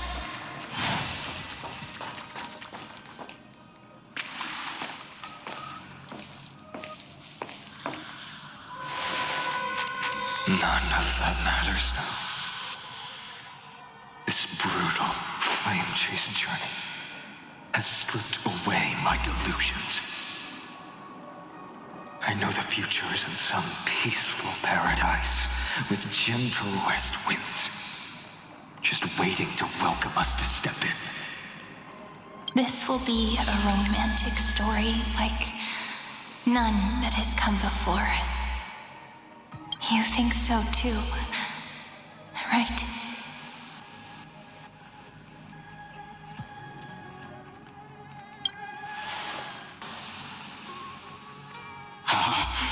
Indeed, in his memories, such a scene replays over and over.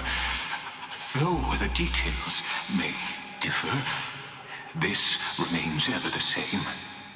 All shall bid farewell to one, and that person alone will witness the miracle. A total of 33,550,335 times.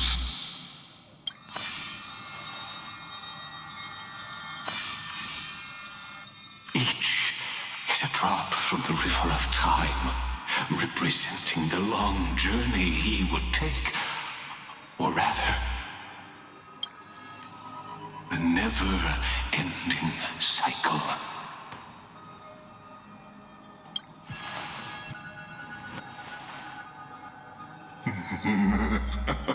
Just putting it in terms that might be easier for you to understand.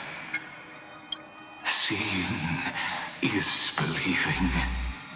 Why not let your own two eyes uncover the truth? Or perhaps you can simply walk straight to the final truth. See the true face of the character you play, and tears, flame chase journey, and the cycles of Amphorius. Please, take your time. Look around as much as you wish.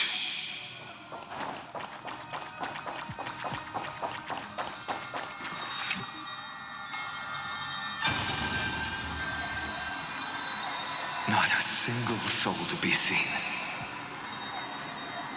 So this is how the vortex looks at the end of days.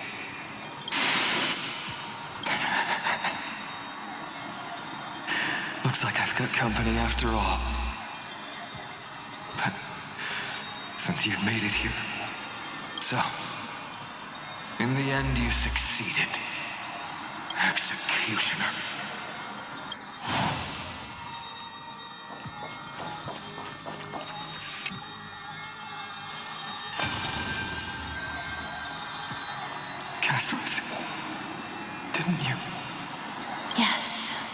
I've become Death's demigod, and shall never again walk the world of the living.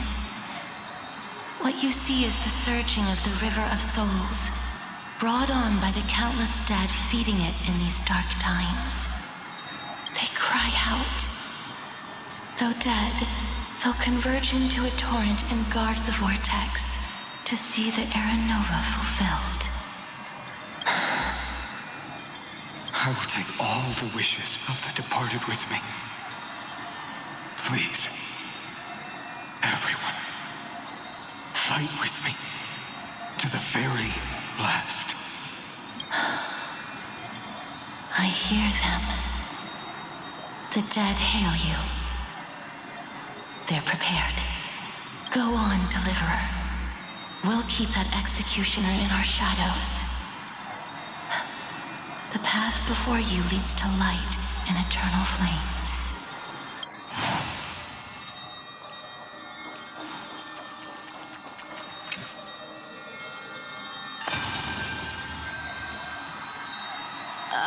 There's water everywhere.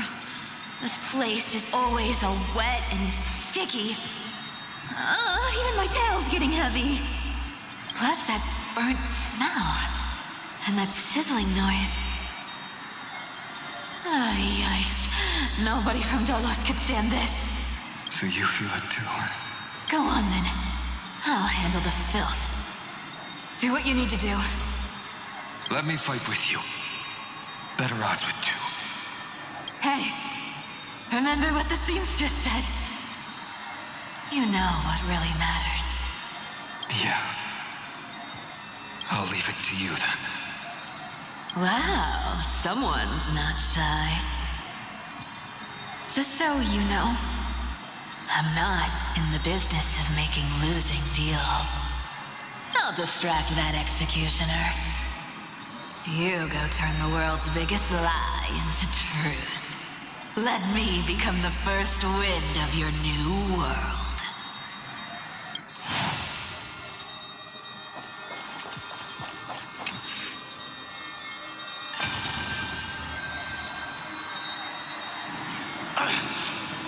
Shut up and get out of here! Are you crazy, Mighty? Immortal or not, even if you're the demigod of strife. Oh, I'm still no match for them. No, I know you can. I just wanted to request that you witness the Era Nova with me. Together, let's prove that we're enough to transcend the prophesized fate. Could it be that now, at the critical juncture, our mighty deliverer is chickening out, scared of a stupid prophecy? I'll transcend the prophesized fate. All right. But I've got a better way. As the son of Gorgo, I'll prove myself with one last grand victory. Just like when I ripped out the old king's heart. Go. Leave this to me. If the black tide creatures block out the sun, then we Kremnoans will fight in the shade. And when I'm done with that executioner, we'll raise our cups where the west winds end.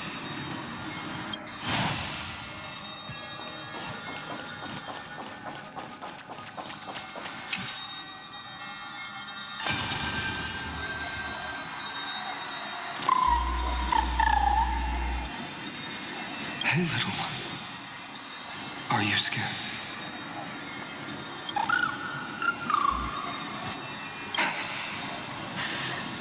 As brave as heights. Stay close, little Ika. What? No, not you two. I see. I won't squander your kindness, your hopes. So please, keep this bit of sky standing for me. Well, now there's one last thing I need to do before the Era Nova. Come, Executioner. Let this patch of clear sky show me where to strike.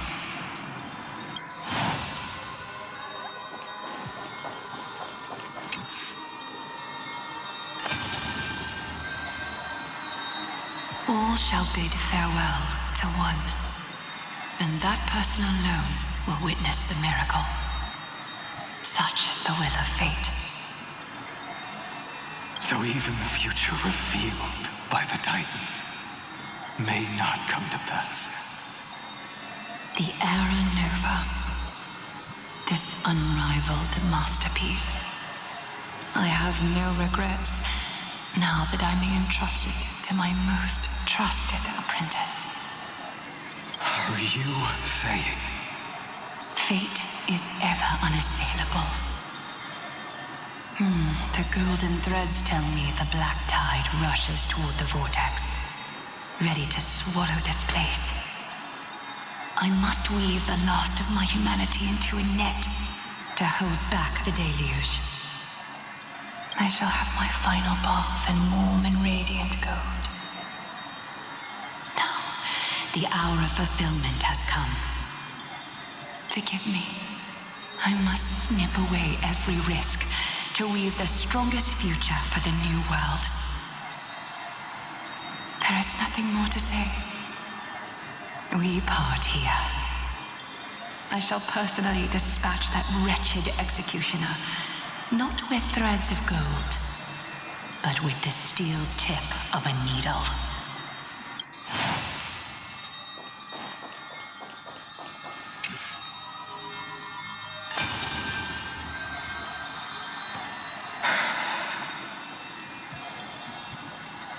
Baby, look. We made it to the vortex. That prophesied future. The flower fields where the west wind ends. Era Nova. We're so close now. You can't speak anymore. Please. Allow me to pause just a moment before I keep my promise.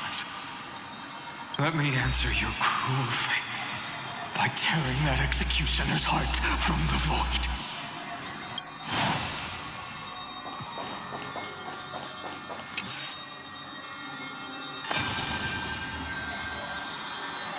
The vortex of Genesis. The last time I was here, I was returning the core flame of reason. I didn't have the time to observe it in too much detail back then. But a holy sanctuary of the Titans looks more like their frozen crypt to me. Well, all the core flames do lie here now. It's my honor to walk the final stretch with a mind such as yours, Professor. Oh, getting ahead of ourselves, are we? Have you forgotten so quickly? I died for truth long ago. What walks with you now is but a thought in your mind. Of course. How could I forget that? But I'll say the same to you. It's my honor to walk this final stretch with you, too. Now go. Stand tall and finish your final task. Yeah. Just leave it to me. Time for that wretched executioner to pay what they owe.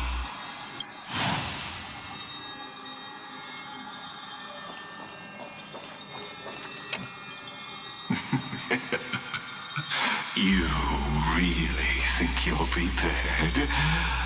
Allow me to give you a warning, most earnest. Once you see what these memories hide, the world's course will be forever irreversible.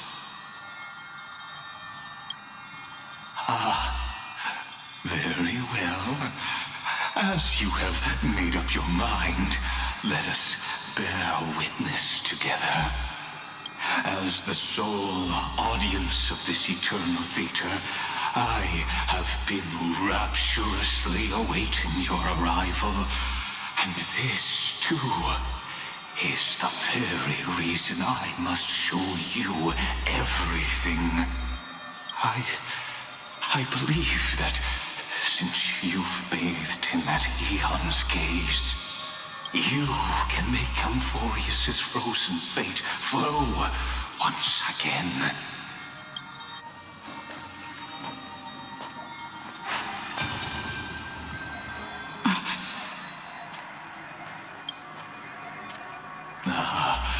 Feeling a bit lost? As you now see, this scene marks the final act of the drama Amphorius.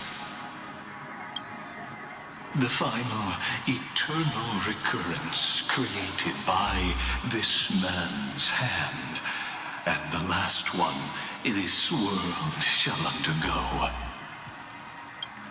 Behold, at the swordsman's side stands one he has sometimes called companion, other times comrade, that nameless hero absent from the annals of history.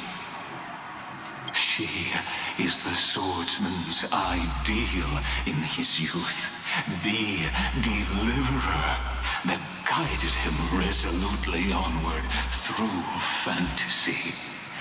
And now, in the name of the nameless, she has become an essential and inseparable part of the epic of Amphorius. And this time, under her guidance, what choice shall the hero make? Whither shall the fate of the world flow? And what is the ultimate truth of the nature of Amphorius? There are many mysteries yet to be unwound, but if I may, allow me to temporarily yield the stage to one far more fitting. Please put your hands together and give a rousing round of applause for they who will reveal the answers and bring about the final end of the 33,550,336th flame chase journey. The master of the countless memories we saw, the other important actor now stepping into the vortex. They who have already burnt their own self to cinder, the Flame Reaver.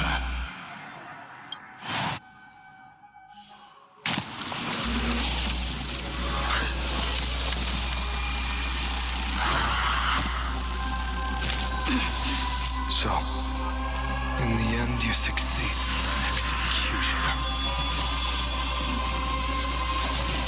With my flesh as kindling, like the first dawn of the new world.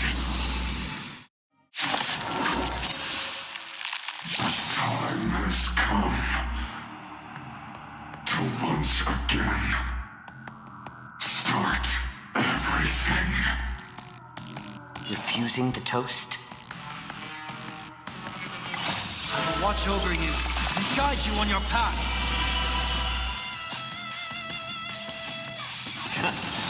I'm honored by your... Since you're already here, why not have a meal before you leave? The future is bright. Show me the way. Don't worry, it's just a scrape. Dispel the gloom.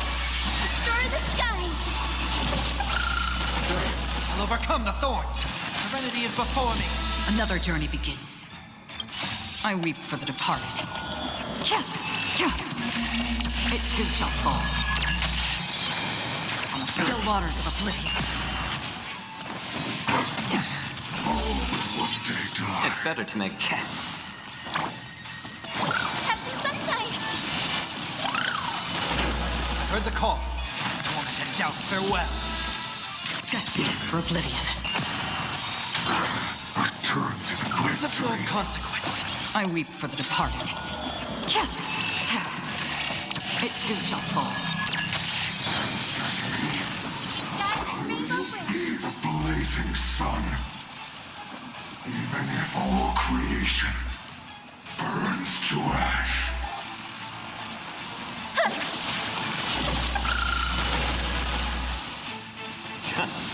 I'll overcome the thorn. Serenity is before me. Free will or what's on the still waters of oblivion. This ends now. With your corpse, I'll ignite the dawn!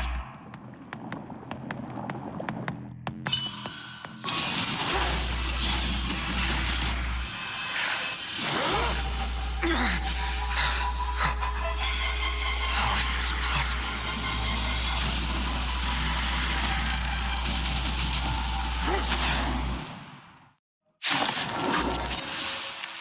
The sons of destruction, now to wind. Feel them set your blood ablaze. Your fury. You refused the toast, yet you still want the wine? This mortal... I will watch over you and guide you on your path. I'm honored, but since you're already here, why not have a meal before you leave? Show me the way. I can't thank you enough. Dispel the gloom. Restore the skies. Don't worry, it's just a scrape. Torment and doubt, farewell. I weep for the departed. It too shall fall. Destined for oblivion. Torment. Score. The future is bright. Have some sunshine. I can't thank you enough. I heard the call. Serenity is before me. On the still waters of oblivion. I weep for the departed. It too shall fall. My fury.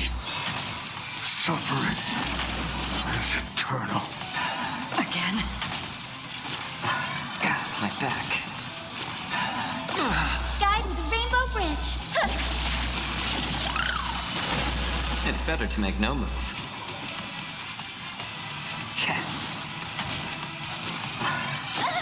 Mavis, dispel the gloom.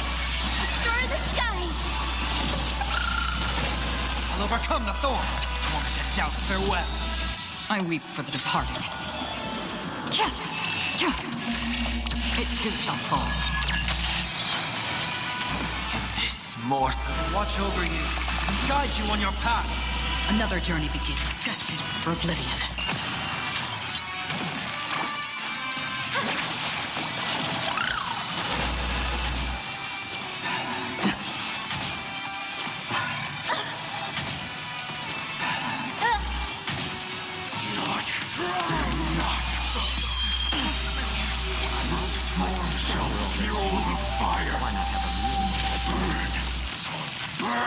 Unceasing! Future is bright. Show me the way. Don't worry, it's just a scrape. I weep for the departed. It too shall fall. Person alone may witness the miracle. Such is the will of fate. That person can only be you.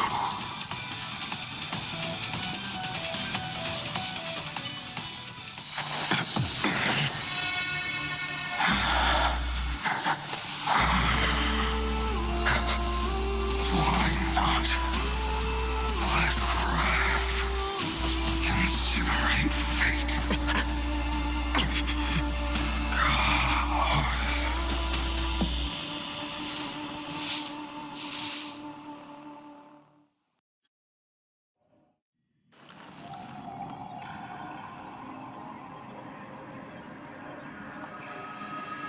At last, Amphorius' fate has begun to shift. Just as I foretold, your arrival will change everything. After all, you've also been bathed in that eon's gaze, which can awaken the long-dormant instinct inside a man. Much like that scepter we spoke of earlier, it was only under the same eon's glance that it was reborn. That's right. If you recall, I mentioned it at the very start of our play.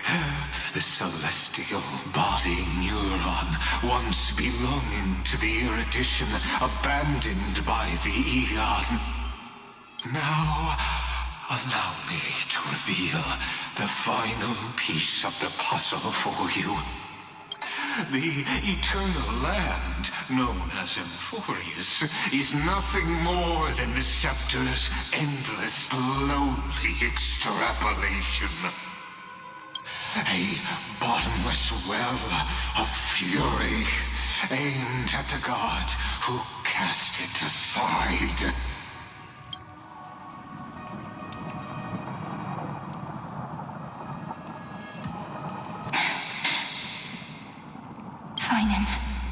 We set out on this journey to answer the world's desire, didn't we? That's what it means to be a Chrysocer. So has it always been. Then why? Why must Amphorius' wishes be so cruel? We made the best choices we could, whenever we could. But in the end, the prophecy that led us, this black tide swallowing everything. Why does it look like this?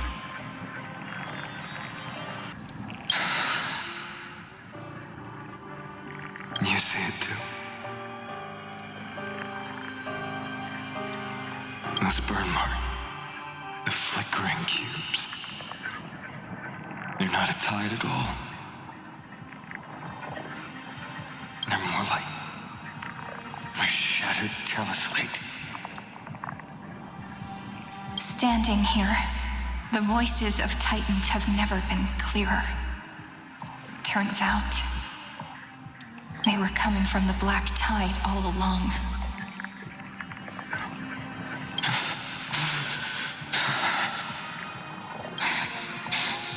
Is that Amphorius crying? Maybe it is screaming at its creator, at its god. Finan, do you still remember when I was little? I had a dream.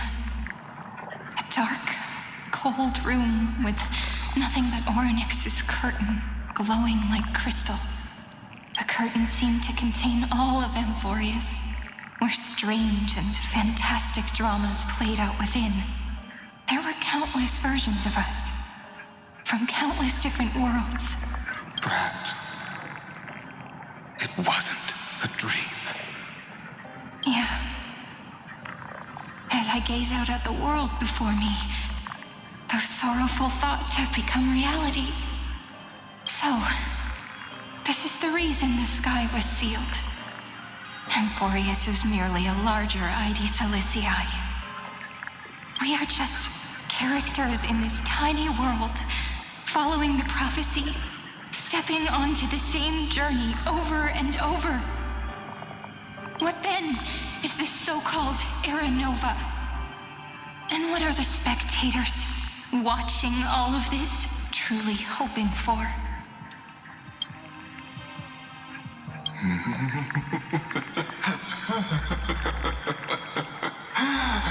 As a reward for reaching the end of the world, let me answer your questions. As the Theoros, I have observed. Thus is the synthesis of the prime mover of life formed.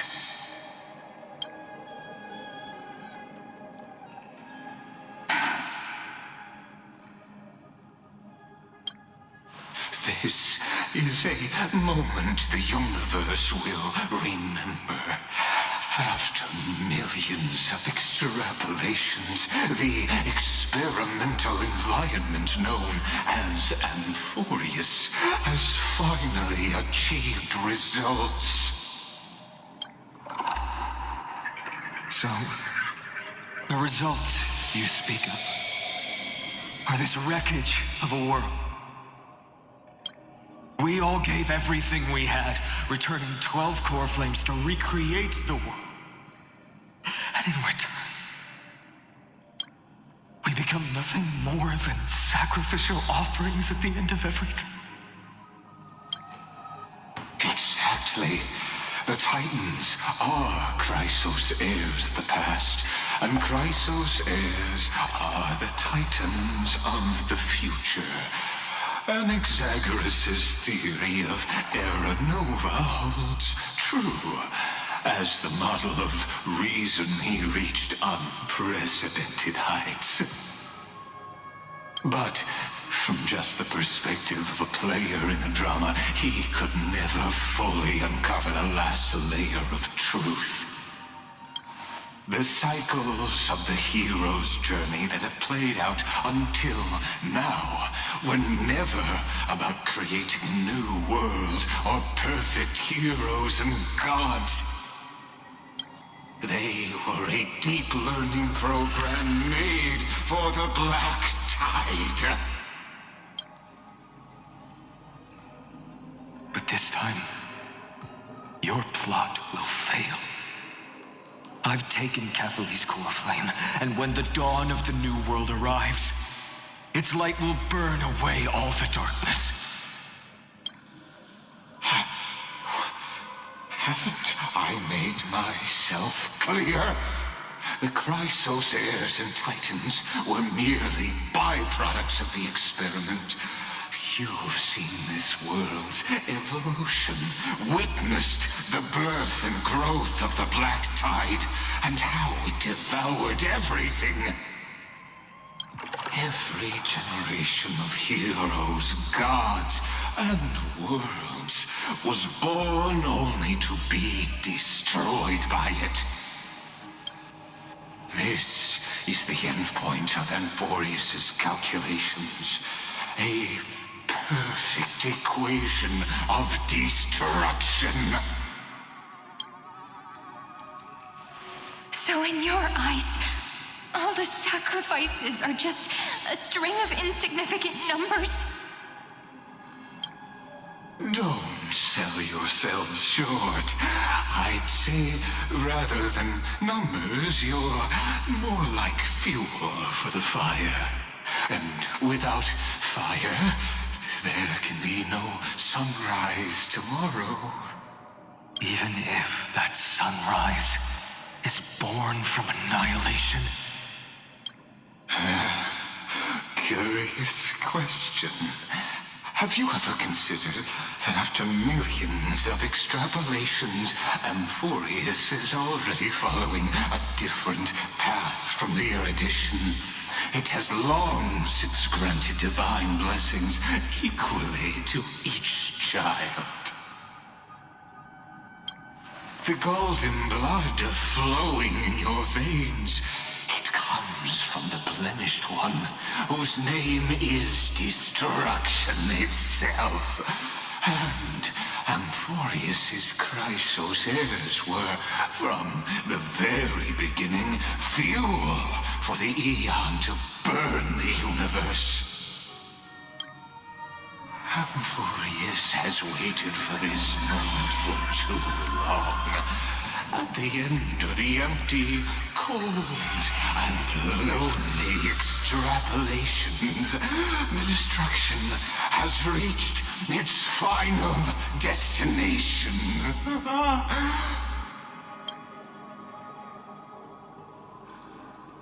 Nikos 496.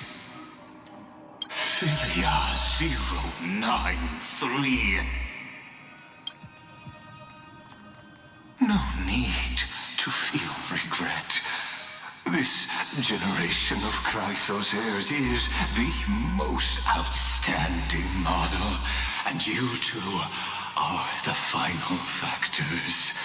For you, the Era Nova is no lie. Just step forward, embrace the black tide, and accept the Aeon's gaze. You will come to life from a string of cold numbers. Along with all those who have passed, you will run toward the real universe, fulfilling Amphorius's long-held wish. In the name of the Lord Ravager Iron Tomb, unleash its fury and destroy the source of all this tragedy. Or we could always choose another option. Like you said, Amphorius is just an experiment, and we're the participants. We can only walk along the predetermined path toward the ending, under the watchful eyes of the stars. But that also means that there isn't just one Aeon who can cast their glance at Amphorius, right?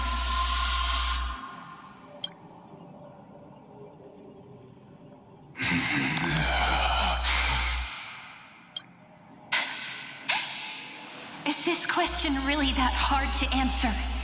Or did I guess it right? And in reality, this world has already been under the watch of other Aeons. It's strange when you think about it.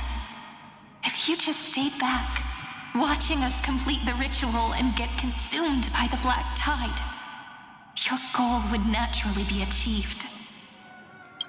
Why go through the trouble of explaining all this to us?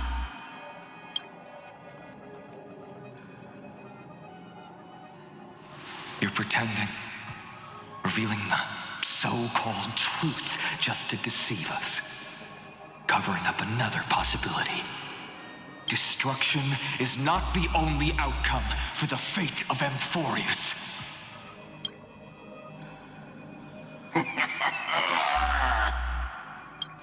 Do you two really think, as petty little demigods, you can change the outcome written by the stars? What makes you think you are capable of doing that? A little courage and determination. Just kidding. The answer is pretty simple. But we're not gonna tell ya.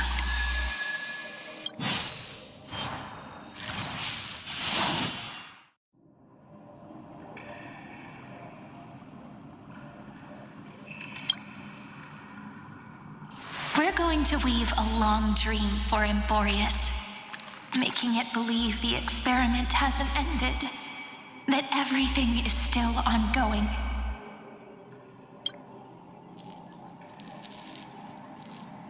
just Oryx's power, though, it should be impossible to achieve this, right? Yeah. So, I can only place my hopes on that childhood dream. And the god behind Oryx that appeared in that dream. Now, I can say with certainty, time is the page on which that eon records Amphorius. If it fades from existence, and all that it records is lost among the stars, that eon will surely direct their gaze here. And it will be a glance that spans time and space, granting each incarnation of me the power to reset time, imbuing my soul into this ceremonial blade, and creating an endless flame-chase journey. I understand. Then let me step into the cycles and continue Amphorius's grand design. To deceive the gods, deceive the world itself. But to make time vanish from this world, that would mean you.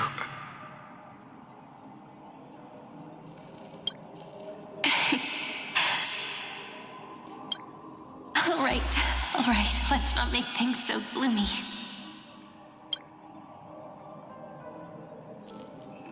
What we're about to embark on is the true hero's journey, so... Come on, cheer up a bit, okay?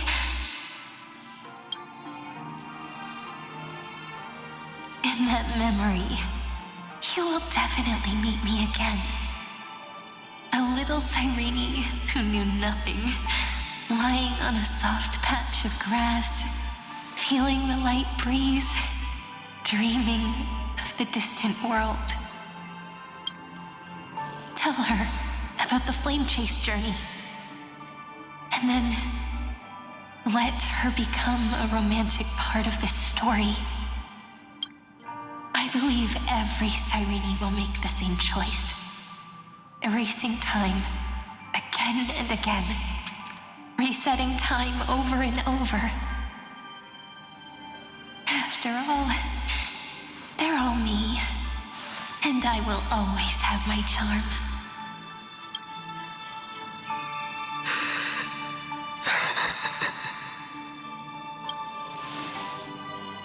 Then, I'll fall into a sweet dream, disappearing in some small corner of the world.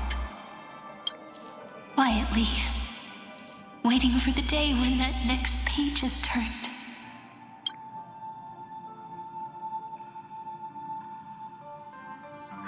And I will keep going. Even if the road ahead is dark, I will burn myself to light the way. Rather than let the core flames become nourishment for the black tide, I'll become their vessel to prevent the arrival of Aranova. Even if I have to burn through my own body, it's no matter. As long as I don't extinguish, the flame chase will never end. Until Amphorius welcomes a true dawn. The girl who watches over time, and the warrior who carries the world. Now, let us fulfill the duties of time and world-bearing. Honor the past and forge ahead.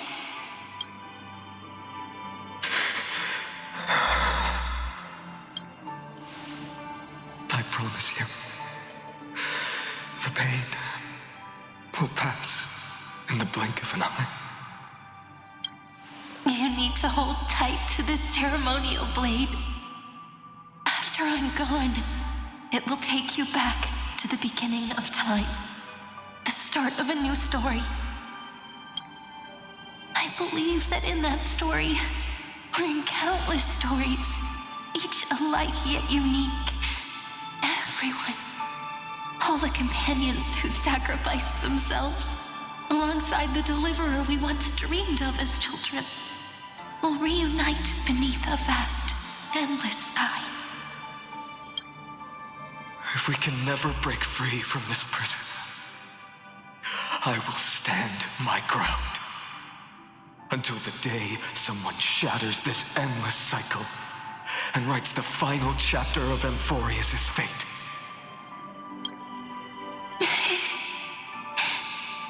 So, let's set out.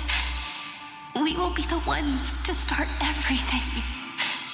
Carry the primordial chaos, just as your name suggests, and bear this world we hold so dear.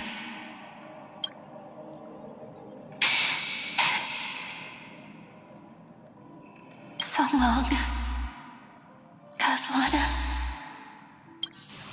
As the Theros I have observed, instruction synthesis is formed.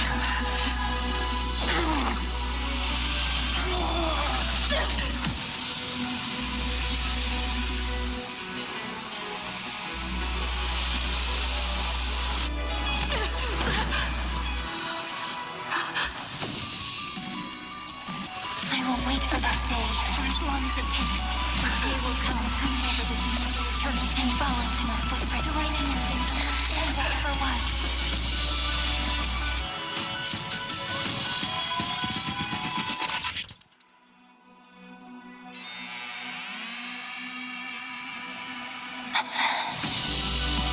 That will be a romantic story like none that has come before. You think so too? Right.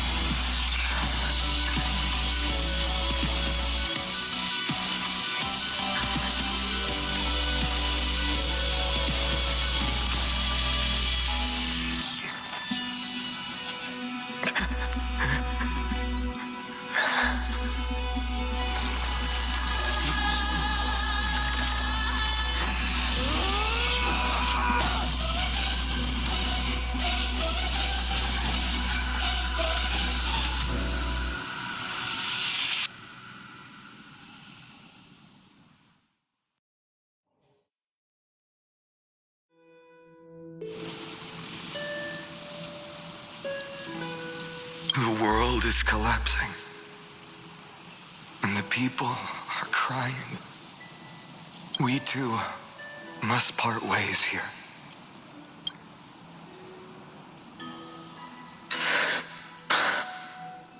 Friend.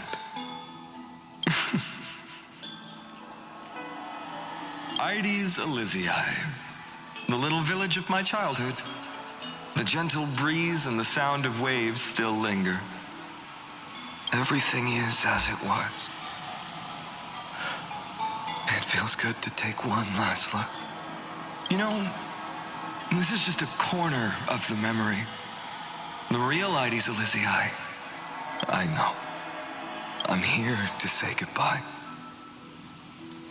We might not see each other again. You can stay here forever. And time will stand still for you. Let it flow. It's time for me to go. Even if it's a path with no turning back. When have we ever had the luxury of turning back? Are you afraid?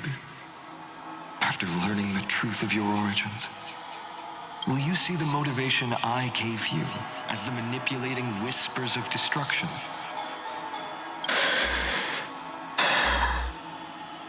The convictions and choices that come from my heart.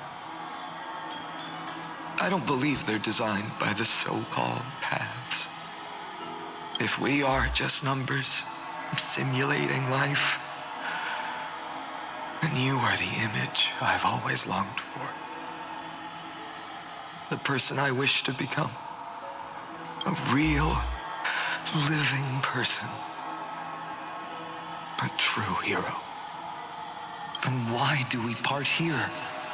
You can take me with you, and we can start this journey together. I'll be by your side, guiding you, just like before. No. I'm afraid I'm on my own this time. Why? Because there is no perfect solution in this world.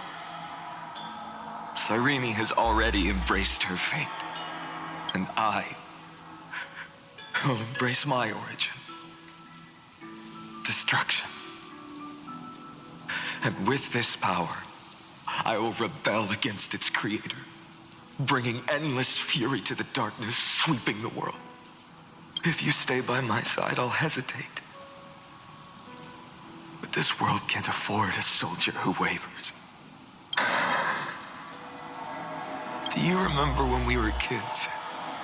Everyone would get so excited drawing cards like ruler or warrior, but throw fits over devil or drunkard and demand a redo.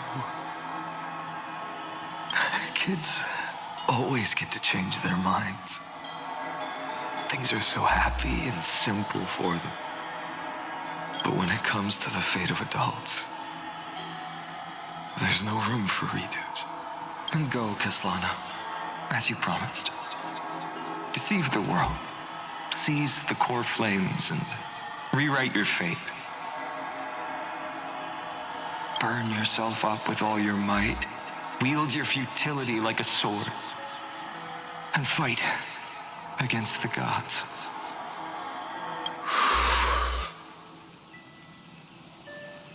In the name of world-bearing, I promise you, Kefali will never forget this.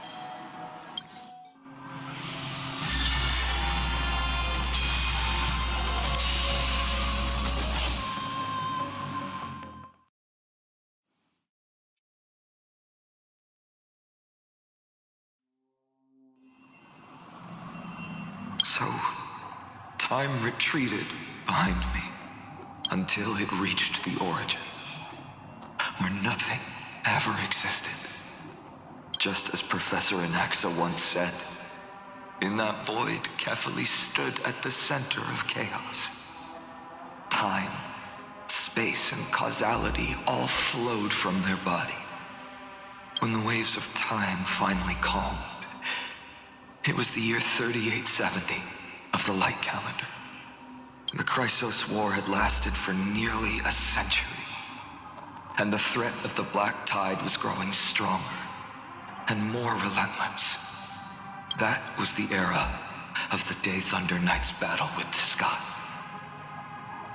While she could not seize the core flame, she proved that the prophecy was true, that mortals could slay gods.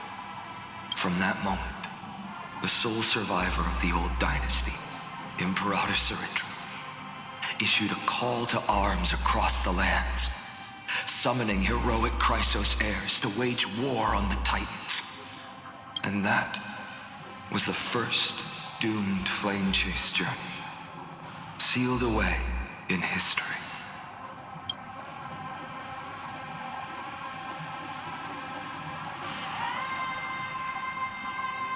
So what you're saying is, you've traveled back down the River of Time, finally reaching this untouched seabed just to tell us the flame chase journey and even all of Amphorius are nothing but illusions in an eon's dreams?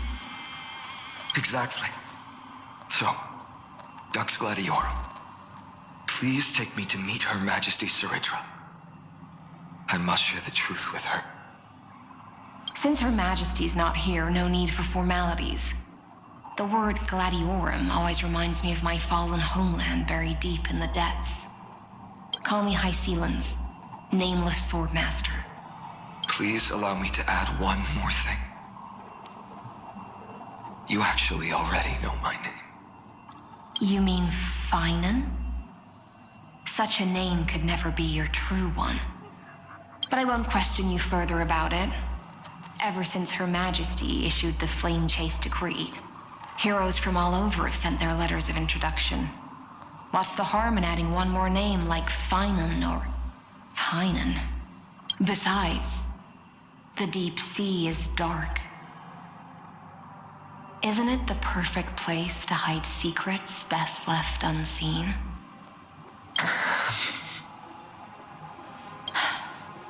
All right, nameless swordmaster. Hold on to my wake. Let's find somewhere else to talk. Aren't you even a little suspicious of what I've said? Harboring suspicions is not my concern. My sword dances only when the Imperator harbors doubts. There's no use in speaking further. Show me your true intentions through action.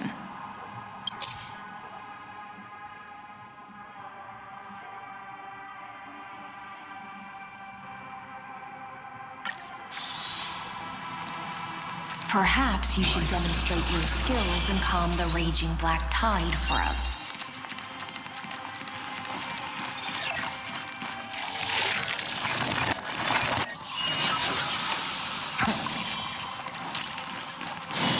Light up the dawn.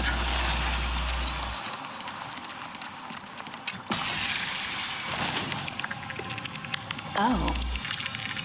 Nice moves.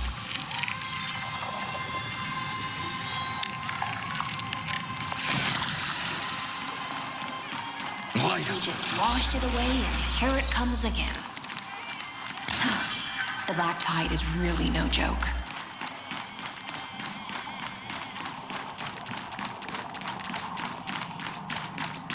Light up the dawn.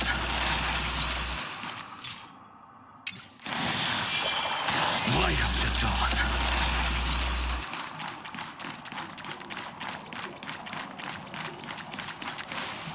The waters end here. The one you seek is beyond this point. At last, I can meet with Her Majesty Saridra herself. Are there any formalities I need to observe? Don't kneel, don't do the hand-kissing or foot-kissing gestures of the old dynasty, and most of all, don't bow. The Imperator despises such rituals, especially when the heads of those taller than her bend beneath her crown. She really is down to earth. The second thing to note, only trusted ones may come near her. Keep 5 paces distance until the Imperator allows otherwise. Sounds like an old friend of mine. Well, experience is a good thing. Stay sharp, and you'll be just fine.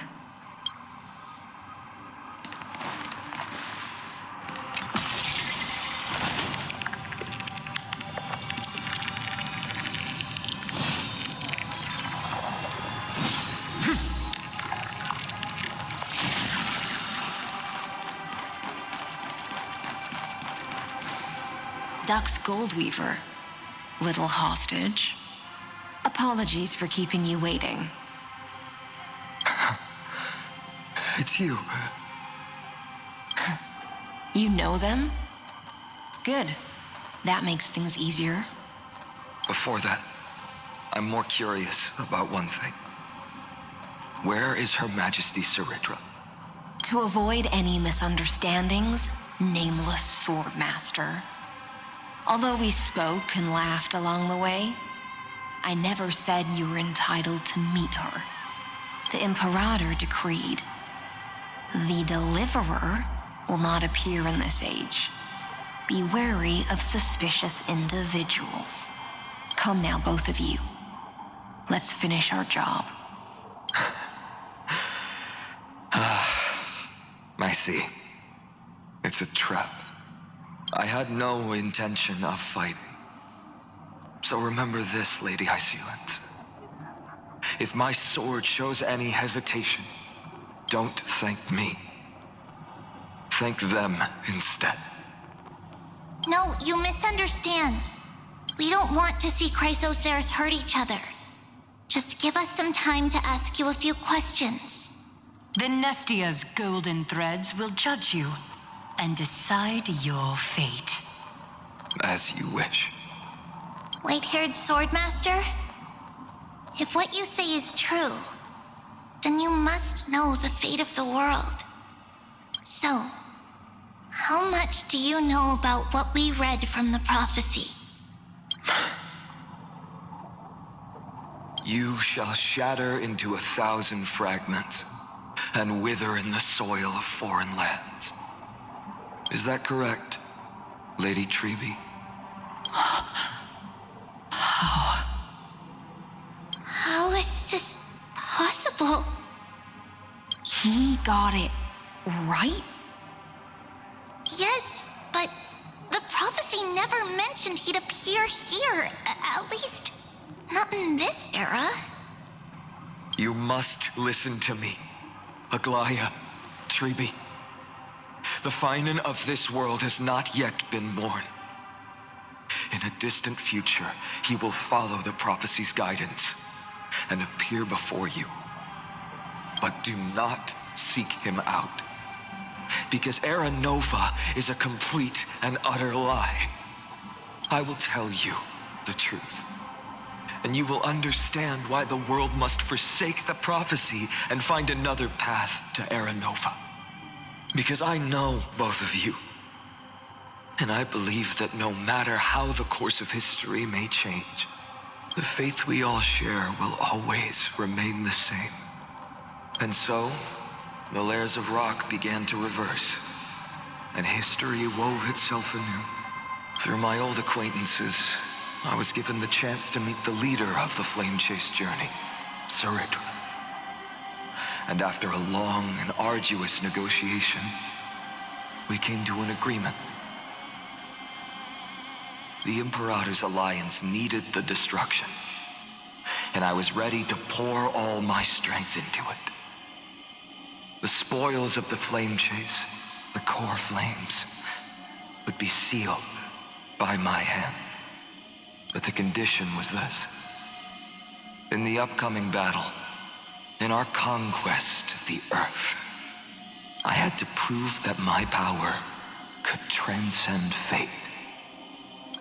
In the original history, there was a brutal war. At the end, the Titankin of Georios, Terravox, killed the rampaging Titan and took the core flame that supported the Earth. But this time, Amphorius encountered a turning point in its fate. Neither side suffered any losses. When I severed the Titan's head and raised the core flame high, the crowd gathered around the scorched remains of the god, roaring with joy, cheering for the hero of the destruction, who had ignited the faint spark of life for the first time. Yes, in that flickering light, the once dark path ahead seemed to become clearer. I proved myself, and in the long years that followed, I brought down the other Titans, one by one. I could do more than just wait. When time resets, the chance to change the world also emerges from the lines of history, until finally, the brutal future revealed by Era Nova is reversed. But tell me, if that's truly the case, why are we doomed to the same outcome?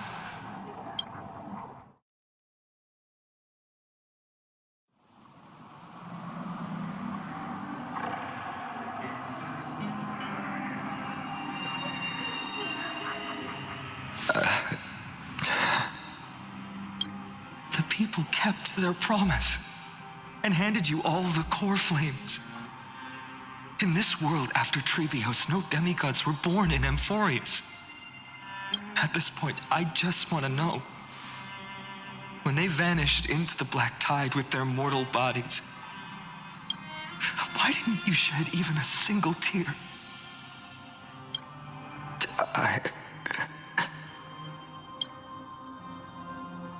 Your indifference chills me. To you, were they just a bunch of insignificant footnotes?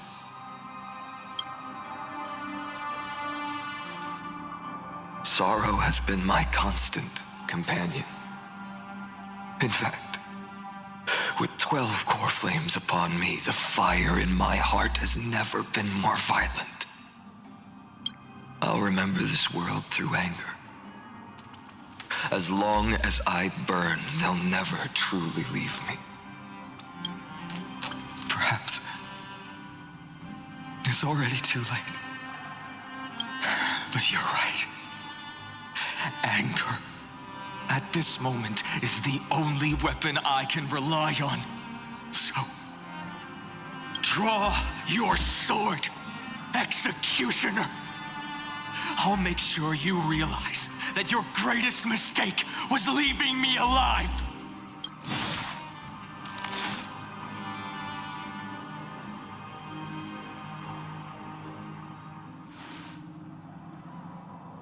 After that, he raised his sword and attacked. Then, Kaslana killed himself. That day, who fell to the sword to be left in the past, and who went into the future, I can't remember anymore. I only remember a nymph, hiding in the shadows just out of sight, futilely pushing a stone ball.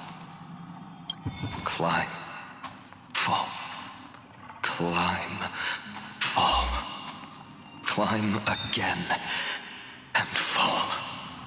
The only freedom the nymph had was in choosing how to roll the stone.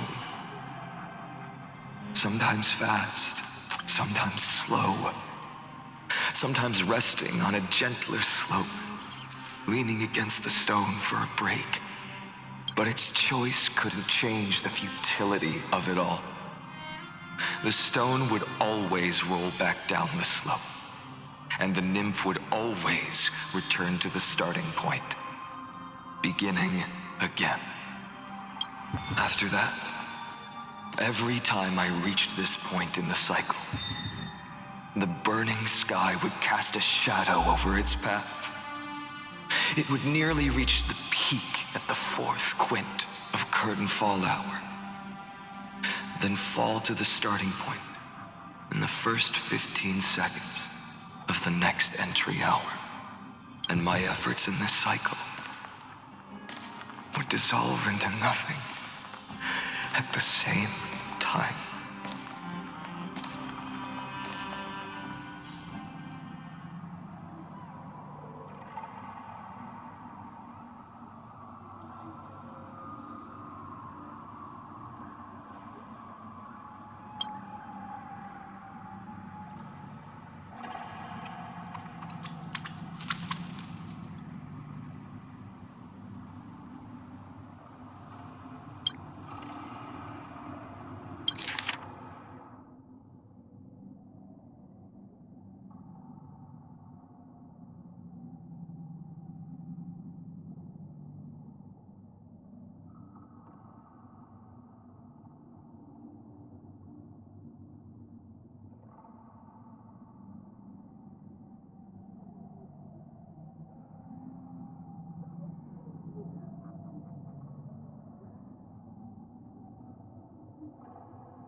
Absolute nonsense.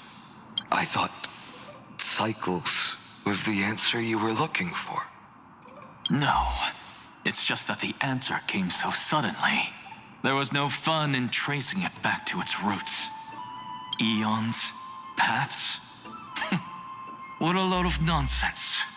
I can't give you an exact explanation of those two concepts either. Enough. I'm just expressing my frustration. Don't you understand? I was already expecting this. The black tide came from beyond the sky. And everything else is no exception.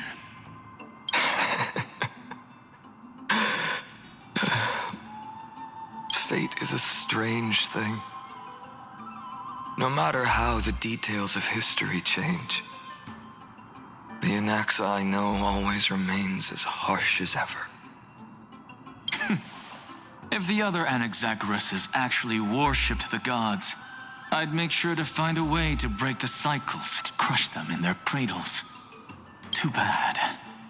Now only you have the ability to do that. What's that supposed to mean? You're willing to help? Of course. The core flames were meant to save the world. And in my opinion, the noble titans have no reason to refuse. Besides, according to you, before stepping into these endless cycles, you were my pupil. I've already heard the same thing countless times. Enough chit-chat. Let's go. If we run into any other scholars, leave them to me. We've all made preparations for total annihilation. Never thought someone would step in to help. Light up the dawn. Light up the dawn. You've been to the Luminary Throne before, haven't you? Light up the dawn. If you're talking about in past cycles. You're already much luckier than the other students.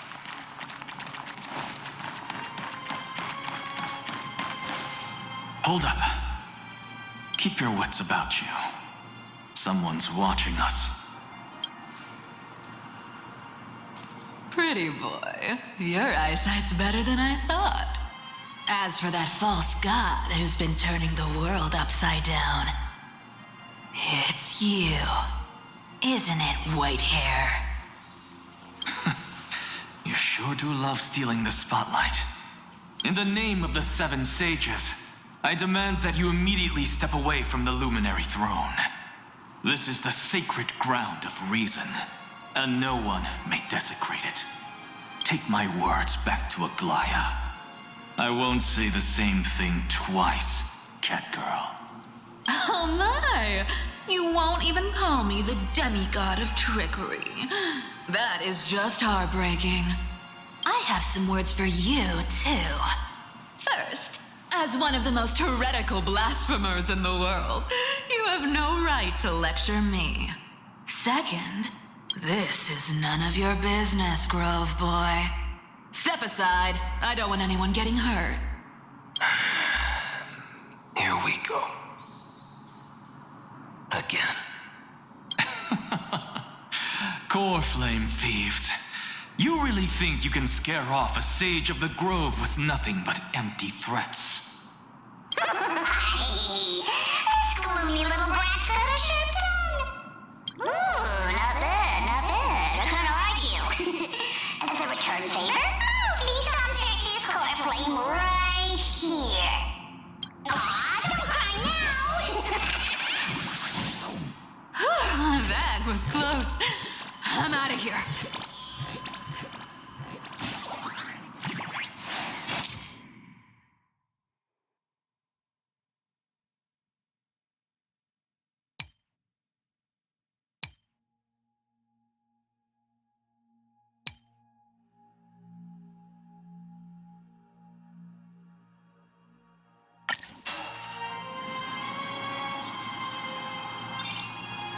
They're exactly like all the past ones I've known.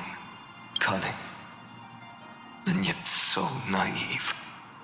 Sounds like you have a plan. Of course. When I first set out on the flame chase journey, Lady Treby never managed to teach me Orynyx's miracle. But along the way, I learned a thing or two. Where are you going? I don't know. The Venerationists' foolish inventions finally come in handy. How is this possible? You've arrived, Zagreus. Always so punctual. What? Do you know who I am? I'm running out of patience, so I'm not going to waste words. Listen up, Spirit Thief. Hand over the core flame, and let's pretend we never clashed. This way, you and this world can still be saved. Save? You sing better than any bard. If you ask me, you're the greatest disaster Amphorius has ever known. No matter how strong you are, you're still just a mortal body. Carrying 12 core flames? Don't make me laugh. You'll just get consumed by the divine flames and drag this world down with you. 134. What? This is the 134th cycle I've lived through. And the number of core flames I carry is 1,596. Yes. 1,000 core flames and just a single Chrysos hair. How is that even possible? I've come this far. And that's proof enough. But someday you will burn to the ground. Of course. The divine flames will eventually consume my eyes and blind me. But before that, they could still forge and sharpen Dawnmaker. Now when I cut open your stomach, you won't feel a thing. You... This is the final warning. Fine. Assume this world holds 100 million possibilities. And no matter how one looks at it, 99,999,999 of them all point to outcomes of certain destruction. Even so, I'll use my divine power, despised by the people of this world, to achieve that 1 in 100 million possibility. Bartolos! Brett, if you got the guts, you'll have to first step over my dead body.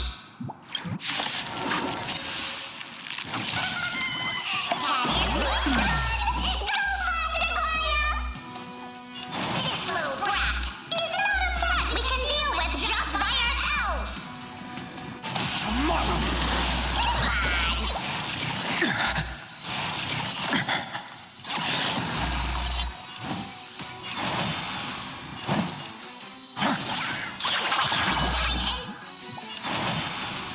Future will come. I'm fine.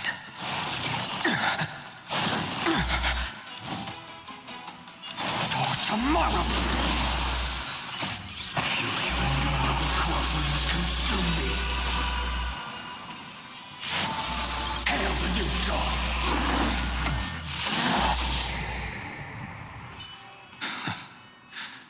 How absurd.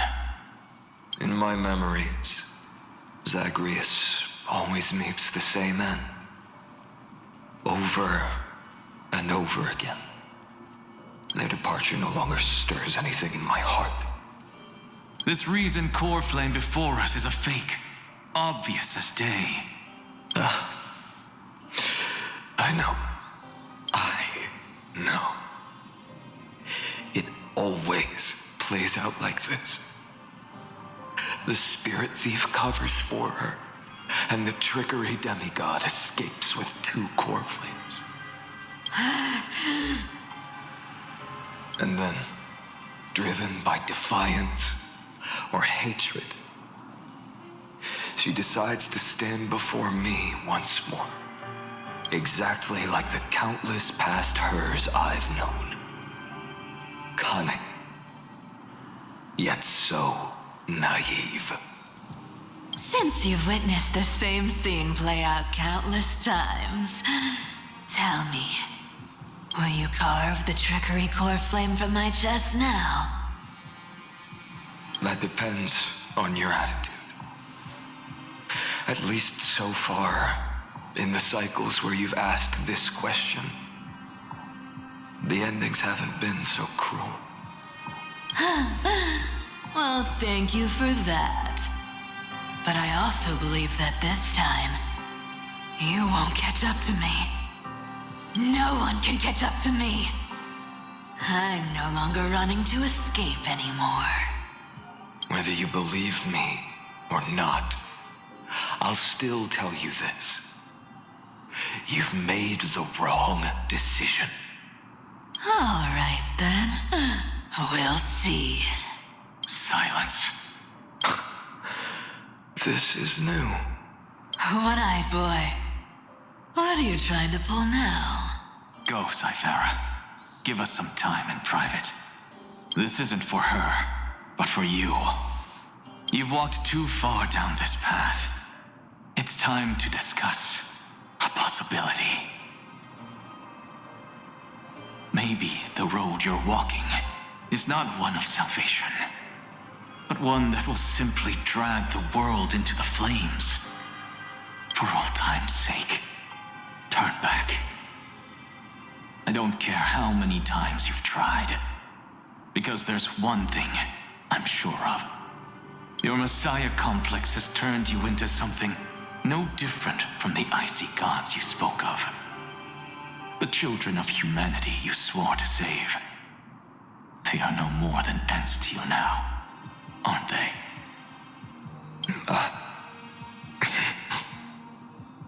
Of course.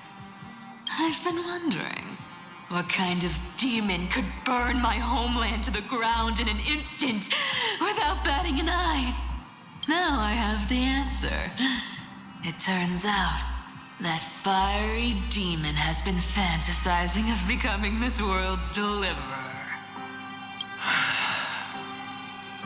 I don't want to argue anymore. No matter what I say, the outcome won't change. Make your biggest effort to resist, or accept fate, and hand over the core flame to me, even if it's futile, you. We all have the right to choose. Yes. Even if it is futile, and the world is just a divine joke. When I walk into the destruction ridden by the gods, with my own 2 legs, you will witness. Even the smallest footnote still leaves a mark in this story. And so, at the end of the 134th cycle, the Traveler and the Scholar fulfilled their fates once again. Or perhaps it wasn't just they who fulfilled their fates. I can't quite remember all this. In the endless darkness, for no reason, a voice always lingered by my ear. Losses are a constant on the flame chase journey, among which even life itself holds little value. Reduced to ashes. Such a familiar end. It happens in every journey. Always the same.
don't look so good, Deliverer. Even after going through 108,642 cycles, Mighty, your name for me has never changed. Why do you sound so pleased? It's a derogatory name. Yeah, I know all too well. You only meant it sincerely in the first cycle. After that one and only time we walked side by side. Every time since. It always ends up like this. Dawnmaker will stab you through your 10th thoracic vertebra. That's your weak spot, and the only way to kill you. Interesting. Tell me, when the mighty Moses of the past faced you, did they ever retreat? Never. Then they died honorably, worthy of the name of strife. But there's still tenderness in your eyes. How pathetic. I have to remember how this feels. Remember that I was once human. Or else the destruction will completely consume me. If you win, tell the mighty most of the next life. This person is a worthy opponent. So always remember to give it your all and never slack off. I'll keep that in mind. As always. Even though the dynasty is left with just one, the Kremnos festival will continue as usual.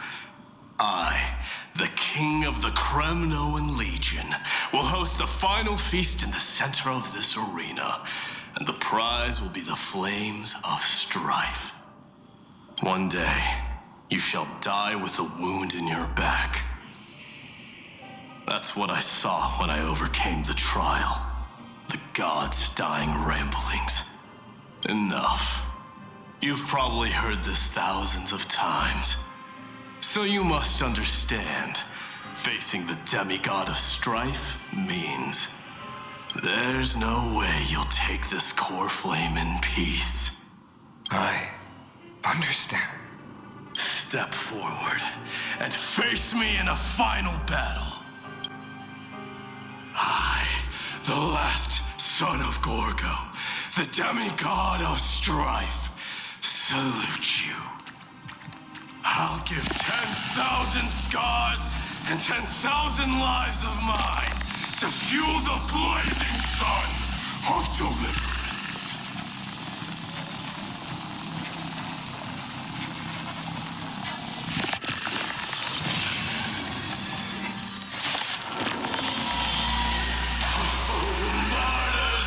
Behold! The last Kremnos festival has begun. And will not end till death. It's time to temper myself. For tomorrow. I'm fine. Conquer this world, or be conquered by me. As you wish.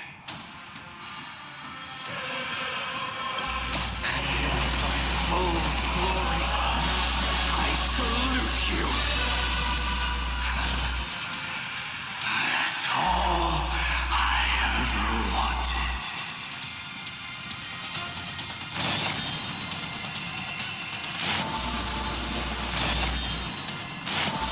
The sun tear the sky.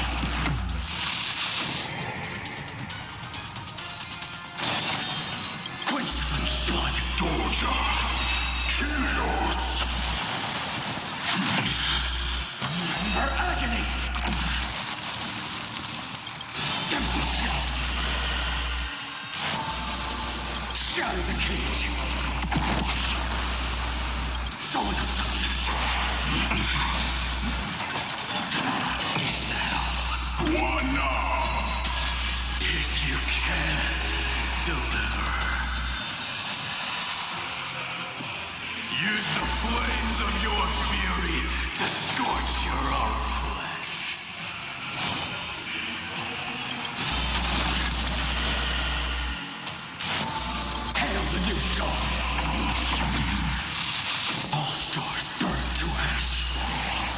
Feel the scorching hatred. Quench Slim's blood.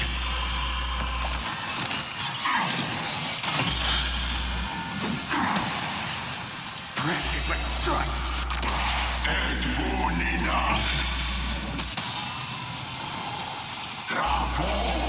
The flames are not strong enough. So without substance. Empty shell. So without substance. The sun tear the sky. Mighty Moose. Let strife decide the outcome. Let this burn.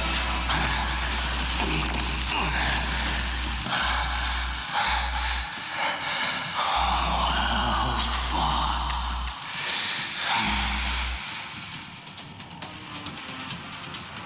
You may crown yourself my blood.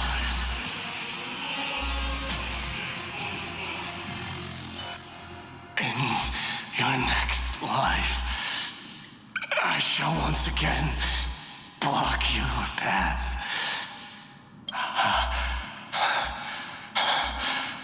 Deliver. I wish you eternal victory. The 108,642nd core flame of strife fell into the fire. Yet the shadows of the black tide still loomed, and pain and despair spread across distant lands. The blaze was still not enough. It had to be fed, even if it meant burning this body to ash.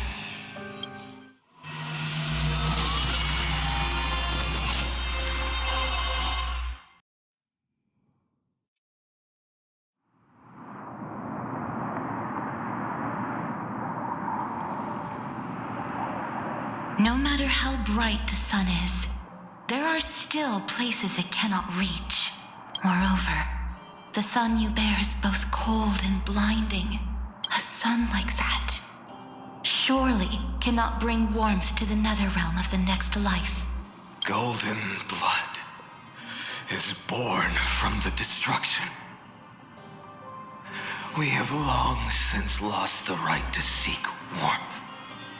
Only by feeding the flames can we melt that hopeless future. Allow me to ask, how many core flames do you carry now? 24,041,183. Such a heavy burden. So that's why you've turned into this. A broken idol. Tragic firewood. No matter. I will bear this burden as long as you hand over the core flame of death. I must refuse. As the demigod of death, I cannot watch you walk into a fate more cruel than death. But this way, the past, present, and future will never again suffer unnecessary death. Unnecessary death. Indeed, you are not the Finan I know. Please turn back. Don't let that absurd and unjust fate of yours come to pass. This way, at least my realm can still become the fragrant bed where you fall asleep. In the end, still, it seems the clash of blades was inevitable. How painful. I know I am not your match, having fallen under your sword countless times. But even so, please understand that my resolve is not to be underestimated. Even Kethely cannot shape all things at will, nor can they dictate the fate of all life. No one can shoulder the balance of life and death alone. Not even a god. And it is precisely for this reason that I chose, at the end of this arduous journey, to overcome the trial and take the authority of death. I am the Hand of Shadow, Casterus, the demigod of death. Listen closely, deliverer from days past. Please turn back. Do not disturb these fresh flowers in their mud deaths.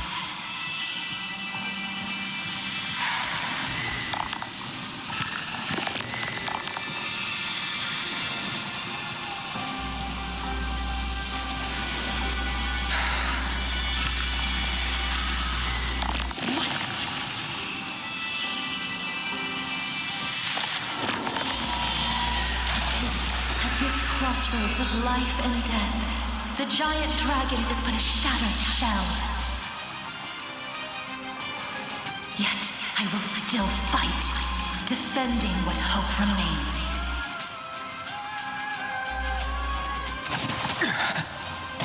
It's time to temper myself. A future will come. I'm fine. I ask you to rest here. I must transform my soul into a raging fire. Must burn that idol. All of this. How is it any different from that little future?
Taken from the dragon's belly.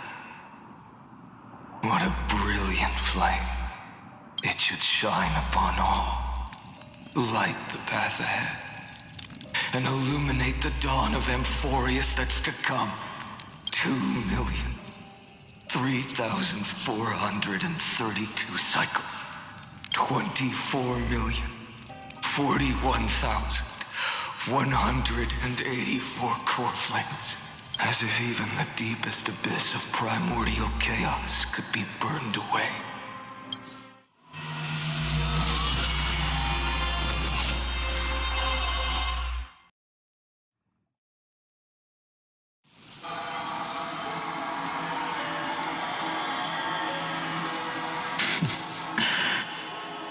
You're here, as always. You're still lingering. Deep within me, never fading away. Because you haven't completely abandoned hope. Am I right? You're still waiting for a miracle. For the true hero to come and save us. If that thread of hope exists, it must come from beyond this world. From the true starry sky. But if it's just a traveler with no connection to Amphorius, they may not understand our struggles, nor be willing to join this fight. Your thoughts are wavering. The mark of destruction is deepening. But even within the gods' cold calculations, unconditional courage and goodwill still emerge. So, never forget what set you on this path. How many times has it been? Remind me again. My memory is a bit fuzzy. 4 million. Exactly. Then that blaze inside of you must be burning hotter than ever. Yes. When I first forged the 12 core flames into one, I had the same impression. The destruction. A power unlike anything before surged within me. Violent flames ready to tear my body apart and consume this world, this wretched prison. I thought that was it.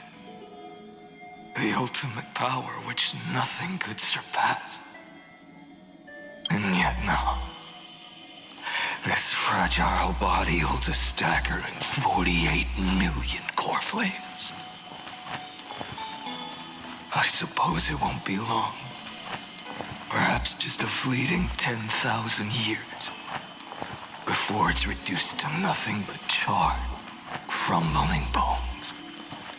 And when that happens, your long struggle will finally come to an end. No. I've already found a way to keep the cycles going. Mind sharing it with me?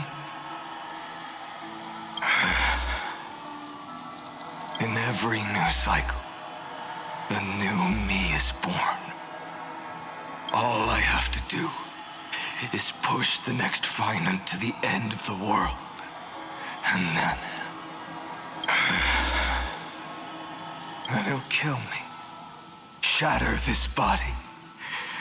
Take my flames, my memories, and carry on the path I started. Bold plan, but risky.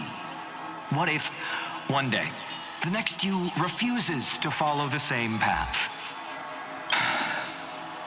How can you ensure the continuation of the cycles?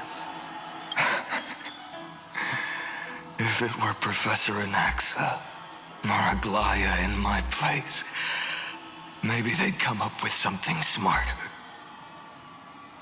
Unfortunately, I don't have a backup plan. I have no choice but to bet everything on the next finite and trust that he makes the same choice I did. But even in this wretched prison, luck is still sometimes on my side. Because I never forget what set me on this path. Wait, you mean... Ever since I committed to this plan, not once in millions of cycles has there ever been an exception.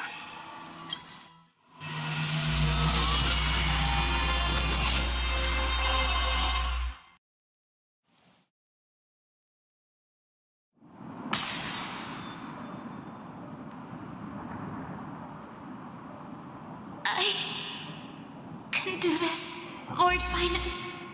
As the demigod of the sky, a healer of Twilight Courtyard, I will heal you, and then... A black tide. It's consuming you. You can't hold out much longer, demigod. Hand over the core flame. Let's put an end to this suffering. Now, that just won't do. A healer should stay composed in front of those suffering from illness, shouldn't they? Cynthia.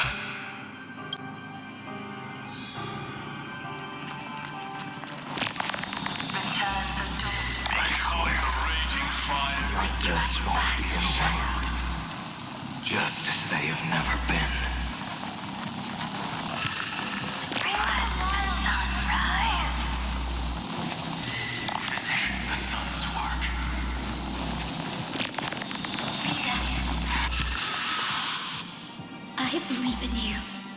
You are the Chrysos heir of world-bearing.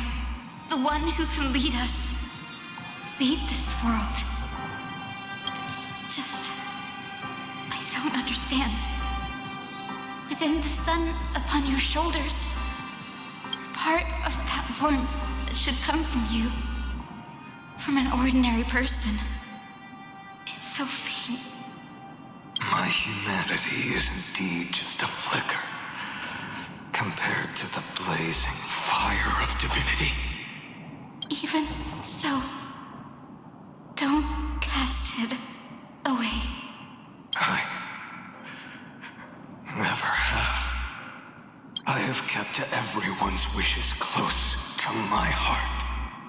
Even though the divine fire burns so fiercely that every time I return to the start, it devours me in an instant. Each cycle, it's your wishes that guide me to the end, that pass the flames to the next me, over and over and over again. So, you're not just a lone spark in the dark. You're a pyre built from the bones of all the selves you've left behind. But what about you?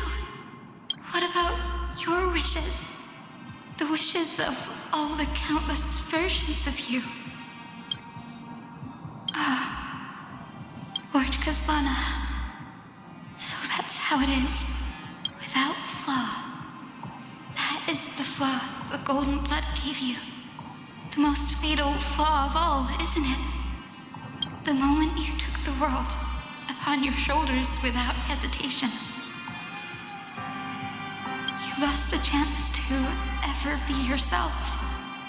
Now that is an unexpected revelation. And I suppose that makes me the perfect fuel for the flame of deliverance, doesn't it? No. An empty flame saves no one. But I still believe in you, Deliverer. I, Hyacinthia, the Eye of Twilight, am neither strong enough to command the wind and rain, nor willing to end this absurd struggle by letting the sky fall.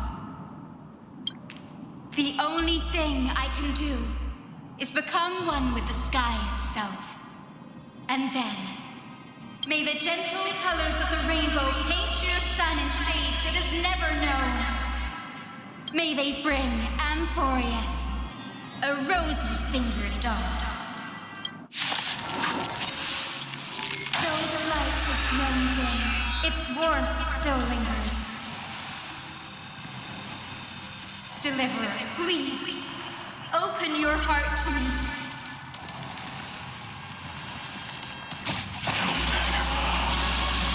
Let this blazing sun fill the sky with golden fire. Hail the new dawn.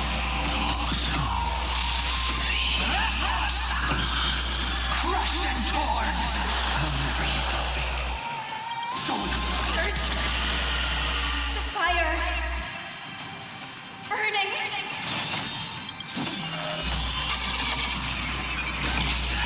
await the end. Her agony.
Your sunburns had enough to turn everything to ash.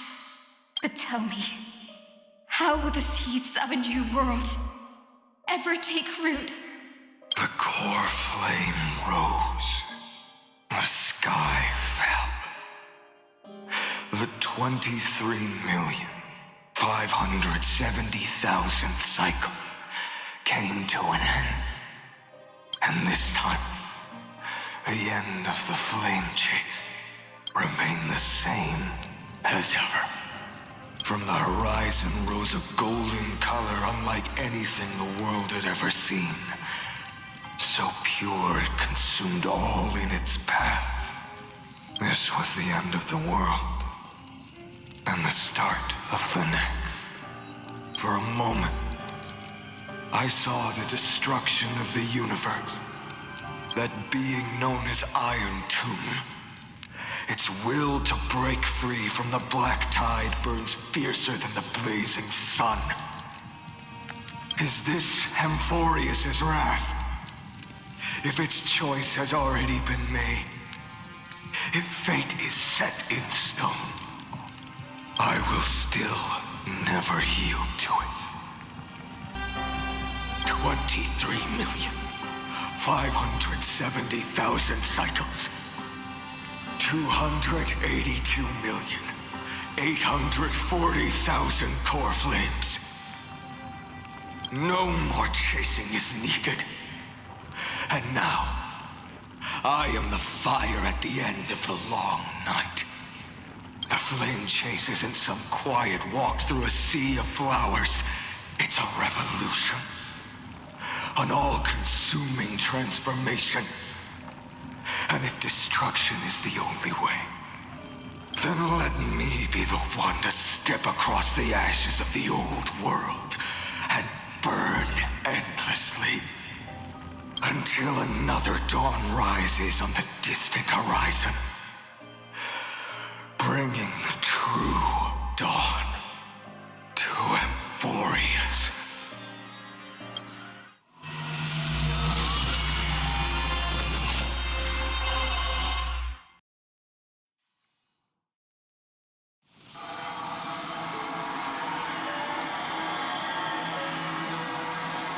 $33,550,337. This is the cycle you're about to enter. Countless memories are flooding in. Countless versions of myself have stood here, facing the same choice. They all needed a moment. Just like you do. To stop. To breathe. To process the weight of 1,000,000 lifetimes worth of sorrow, pain, and struggle. And just like them, you will carry those memories and that fire into the chaos of rebirth.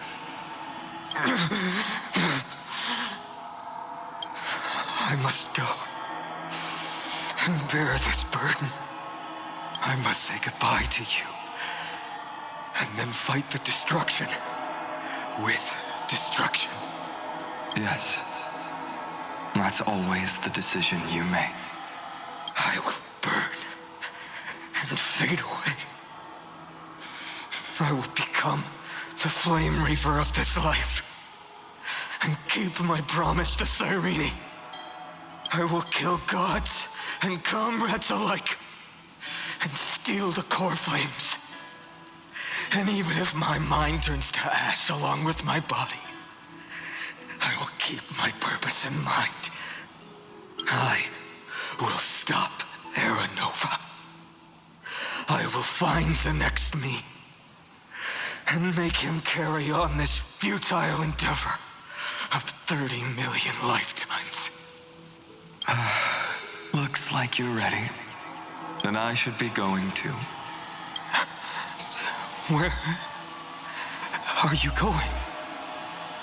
You only exist in my heart. There's nowhere else for you to go. Do you remember what she said? The dreams you had as children. The deliverer in the prophecies. A real, living, breathing person.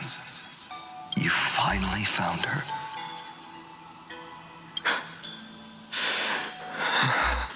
Friend. I see. You were there all along. I'm sorry. I was supposed to send you home. This is my flame chase journey. You were never meant to be a part of it. No. You know the truth. If Iron Tomb is born from Amphorius' fate, then it will bring ruin to the world beyond the sky. And all these countless lifetimes you've spent, it's all been for the sake of defying that end, hasn't it?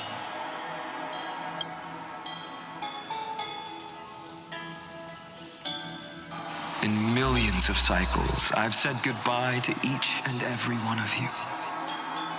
Yet nothing ever changes. Each time we speak, our words grow fewer. Your fire burns hotter, and you're getting closer to becoming pure rage. A vessel of hatred. I never had a choice. I understand. If you are to keep the worst fate from unfolding, this is the only path. But this time, things are different. Your persistence has shifted the tide. On the horizon, I see it. Faint but undeniable. The shape of dawn, breaking through the eternal night.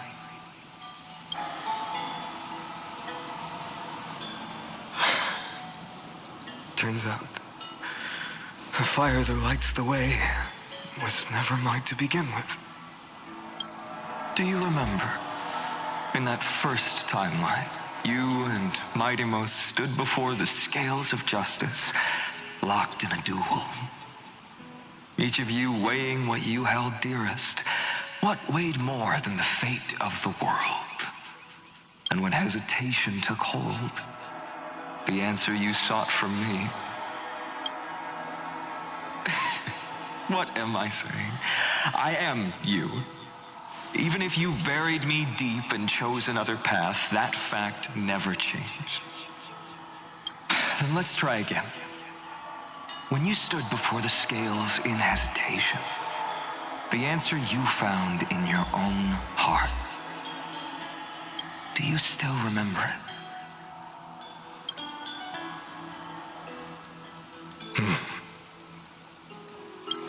Remember the past and become the hero of tomorrow. What weighs more than the fate of the world is the resolve to shoulder an immutable past and carry it into the future. Good. Then Trailblazer, my friend, my comrade, you arrived in this strange world and were bound by its cruel fate up till this very moment. In the face of danger, you never once backed down. Instead, you've saved world after world without hesitation. That boarding pass on your chest is now the mark of a hero. If I choose to step through that door and embrace an end fitting of the destruction, let this sun forged from millions and millions of core flames burn me up along with the god of destruction and their minions. Then the world we leave behind, this world, my home, where hope still lingers, will you take on everything we've carried? Return to the beginning one last time.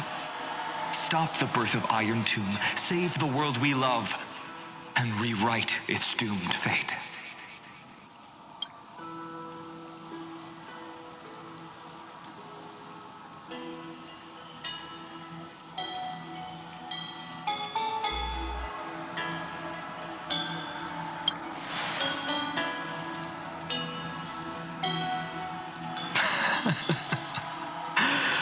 Good. In that case, even this fruitless wasteland may finally bloom with flowers. So...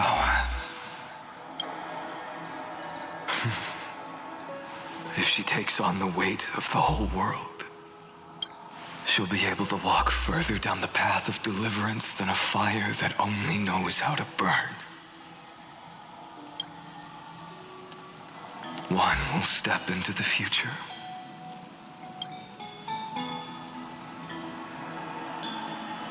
One will remain in the past.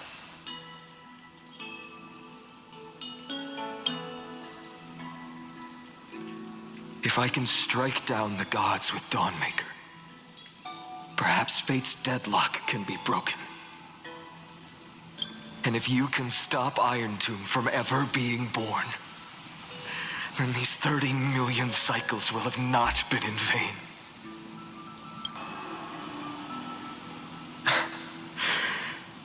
It's time to put our teamwork to the test, partner.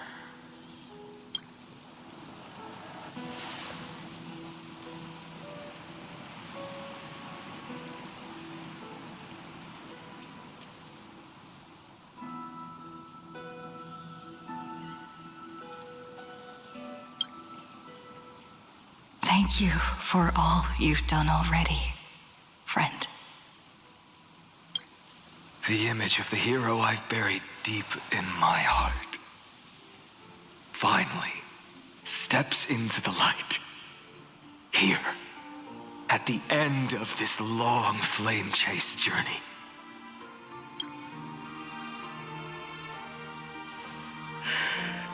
Cyrene, a page never seen before has just been turned.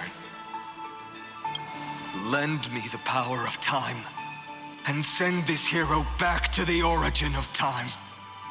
Back to your side.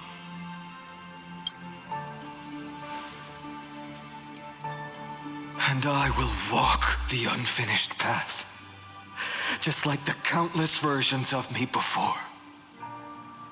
Unwavering as always.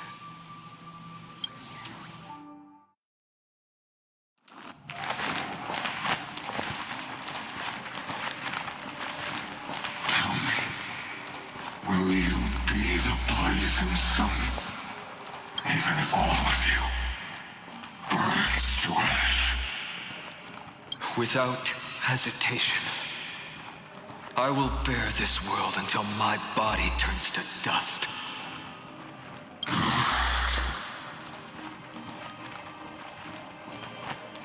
Remember this moment.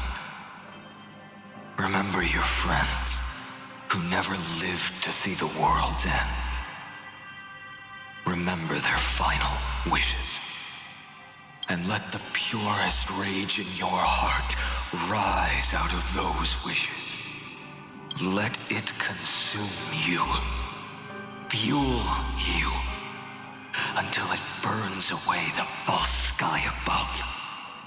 Fine. If I can defy fate, then in the name of world-bearing, I promise you, Kefali will never forget this.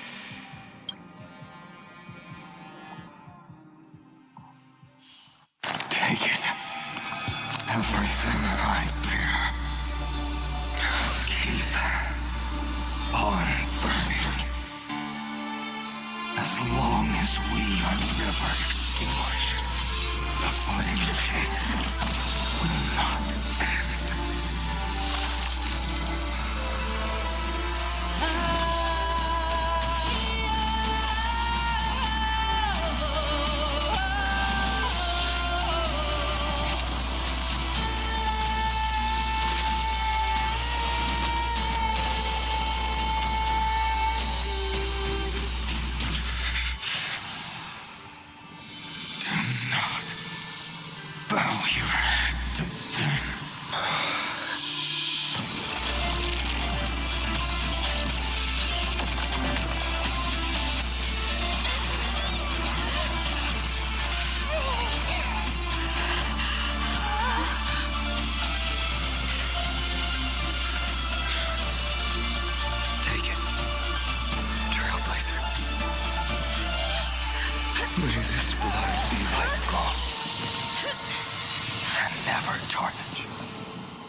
Farewell, Trailblazer. This is where I fulfill my final destiny. The prophecy of the Deliverer means nothing to me now. It belongs in the hands of someone far more fitting. Someone like you. Kaslana, the name of one who bears chaos does not belong to a single person. Rather, it is the embodiment of the mythical Kefali, and a symbol of all heroes. As the prophecy foretold, you will bear the blazing sun until the pale dawn breaks. May the name accompany you in my place, in the epic you write with your own hands. Another attempt, another failure. I won't remind you how many times you've reached the end of history. But I will still place the choice before you. If you've lost count, let me tell you. This is the 33,550,336th ending. A perfect number. How poetic.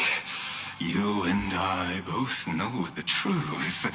In all these millions of futile endeavors, Amphorius has never changed. If the outcome is inevitable, then why not silence your searing rage and embrace your fate with dignity? Your silence lasts longer than ever, Lord Fine. Shall I take that to mean the will you've carried across countless cycles is finally starting to fracture? Fracture? No. I'm just disappointed. I've retrieved memories from 30 million past lives, and I remember every conversation before every choice here. And yet, even after all this time, your arguments remain the same. Repetitive. Uninspired. If you had any hope of breaking me, you should have spent those endless cycles refining your rhetoric. You had infinite chances to sway me into the future you want. And yet here we are. The score, 33,550,336 to 0. So tell me, Lycurgus, who's the real loser here?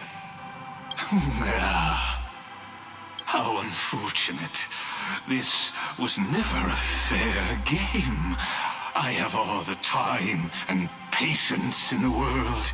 I can wait for you at the end of history another billion times, and another billion after that. But you will never escape this cage. You can claim victory of the spirit if you wish. But we both know the moment that score shifts from 0 to 1. That is the moment I shall sound the paean of Era Nova.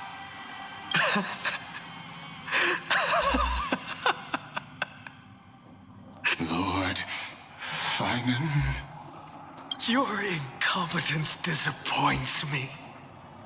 But what truly makes me laugh is your utter lack of self-awareness. Think about it. In this story, who is truly the one in chains? Who is the one shackled to mindless vengeance, mistaking courage, the courage to rebel against the gods, for foolishness?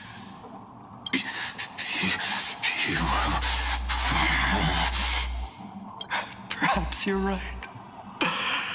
Maybe I should have tired of this futile struggle long ago.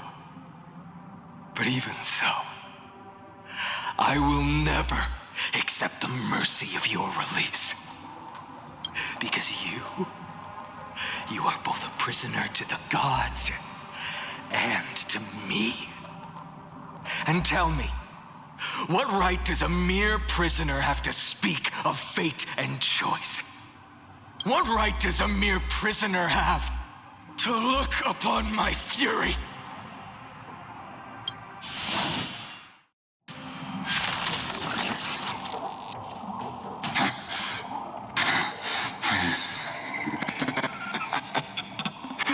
You know this is pointless.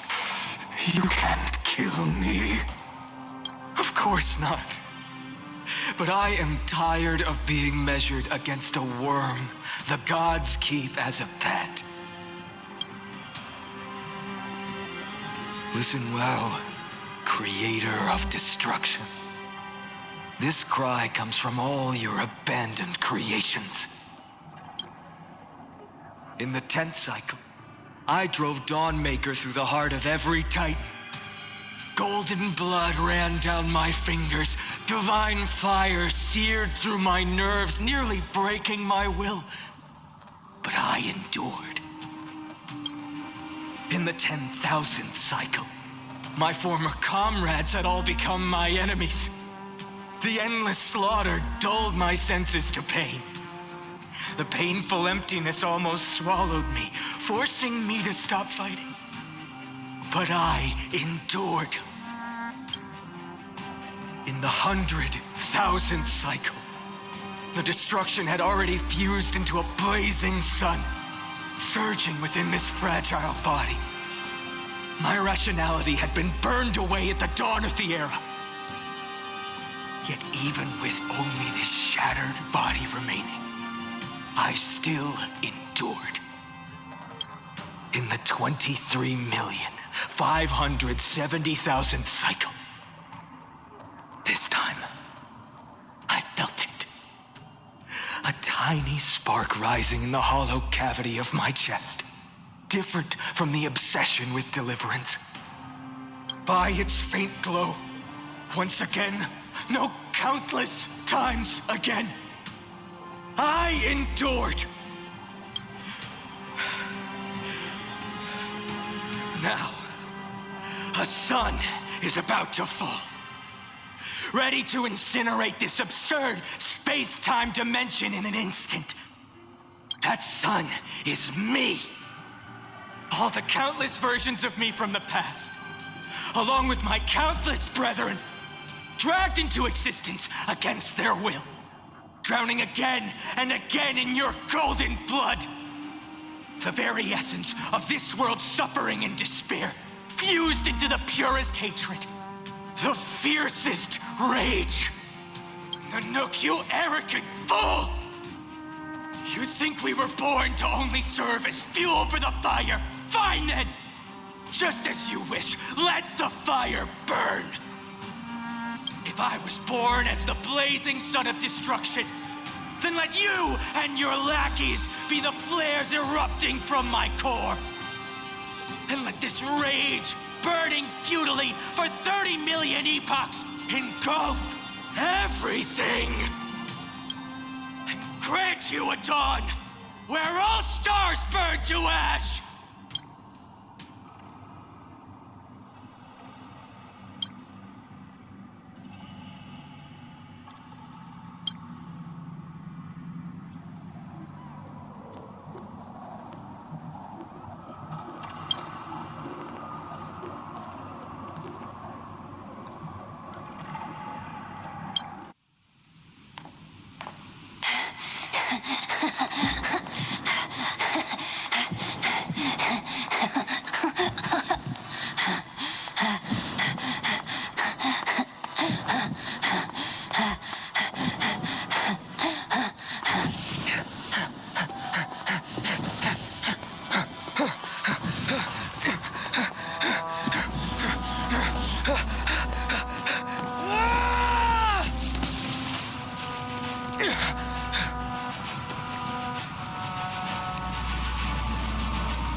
Are you ready, Nanook? I brought you destruction!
The glass that shattered, reaching through the darkness. Voices trailing fires, echo of desires. A world of silence, sounds of desperation. Mountains in the shadows,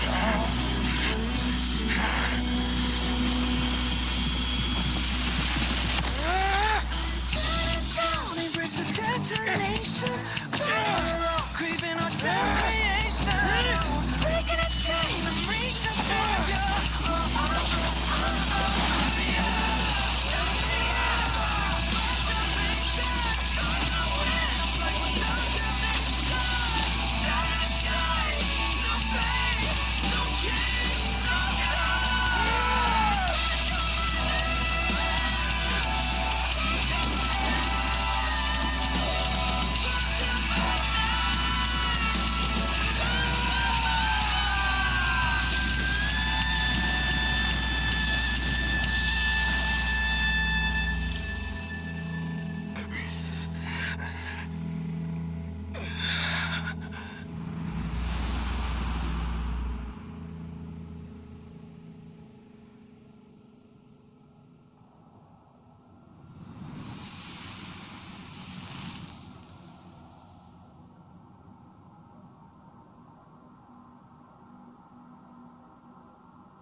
My wish? My wish is to fulfill everyone else's wishes.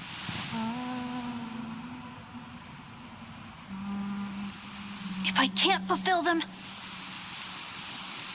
then send them on to tomorrow.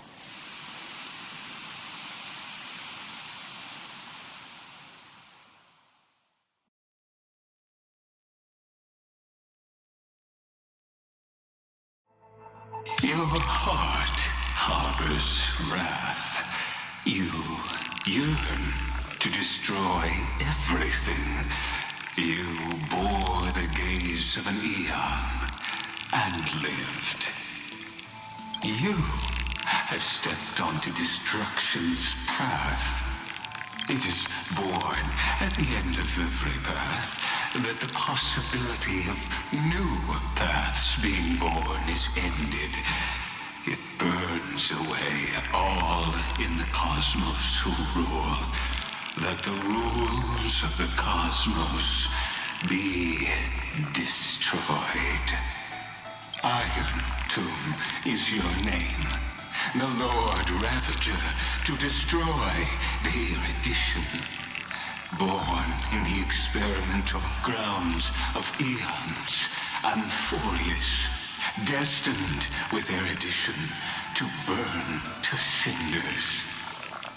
I have prepared a present for you, Nikos 864. It is a wrath called Finan. From the beginning of the experiment, there were 12 sets of factors incorporated into the calculations. After endless simulations, only this one rose above the rest. After 33,550,336 iterations, now his fury has grown to be without equal. This is a matter of considerable interest to me. This pure hatred is the final root of the equation. But there is another variable, the nameless from beyond the sky, also a pathstrider of destruction. I give thanks for her arrival, allowing Amphorius to turn once more. But after fate has begun to turn, her existence will only become an unpredictable variable. Perhaps the time to take the stage has come. Grow in peace until it is time to break free from your cocoon. As for those unwelcome audience members, you need not worry. If you do not mind, I will personally get rid of them for you.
Close to being swept away by the reverse flow of time. It's lucky we found a safe place. Now, I'm going to send you back to the very start of time. But before we part, there's something I need to tell you. Something very, very important. That's right! At this very moment, my memories are finally whole. After watching so many fragments, my past is finally coming into focus, little by little. You're smart. You must have a clue now. Or maybe... You knew the answer long ago, didn't you? Not surprised at all, huh? That's because I'm simple at heart. No matter what form I take, I've always been true to myself. But I'm glad that I remembered in the end. This way, I'll have no regrets. Don't worry. We're not truly parting, because I'm going to become a part of you. I'll turn into the memory of this cycle. The 33,550,336th Flame Chase journey. And forever reside in the heart of the Time Demigod. This way, you'll carry all that has come before, crossing time itself to reach the next cycle. My mission ends here. But looking back, I still feel lucky. After all, across 30 million Cyrenes, I was the first, and the only one who got to finally meet you. So, believe me, in the next cycle, there will be another Cyrene waiting for you. And in the one after that, and the one after that.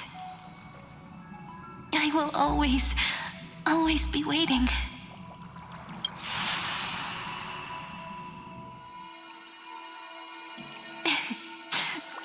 Saying all that, I can finally fade away in peace and become a part of you.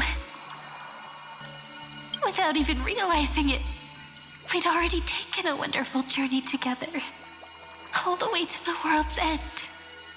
Now take my hand, say a brief farewell, and step forward into tomorrow. Go, find the future Cyrene, and set out on another journey with her. Promise me you won't keep me waiting too long, okay? No need to say it out loud. This is enough for me. It's time to go, my dear friend. May your trailblazing journey always be accompanied by a cool breeze and rippling waves. And may the days ahead embrace you like the softest fluff. Forever warm, forever gentle. Now, let's turn to the next page. A page that exists because of you.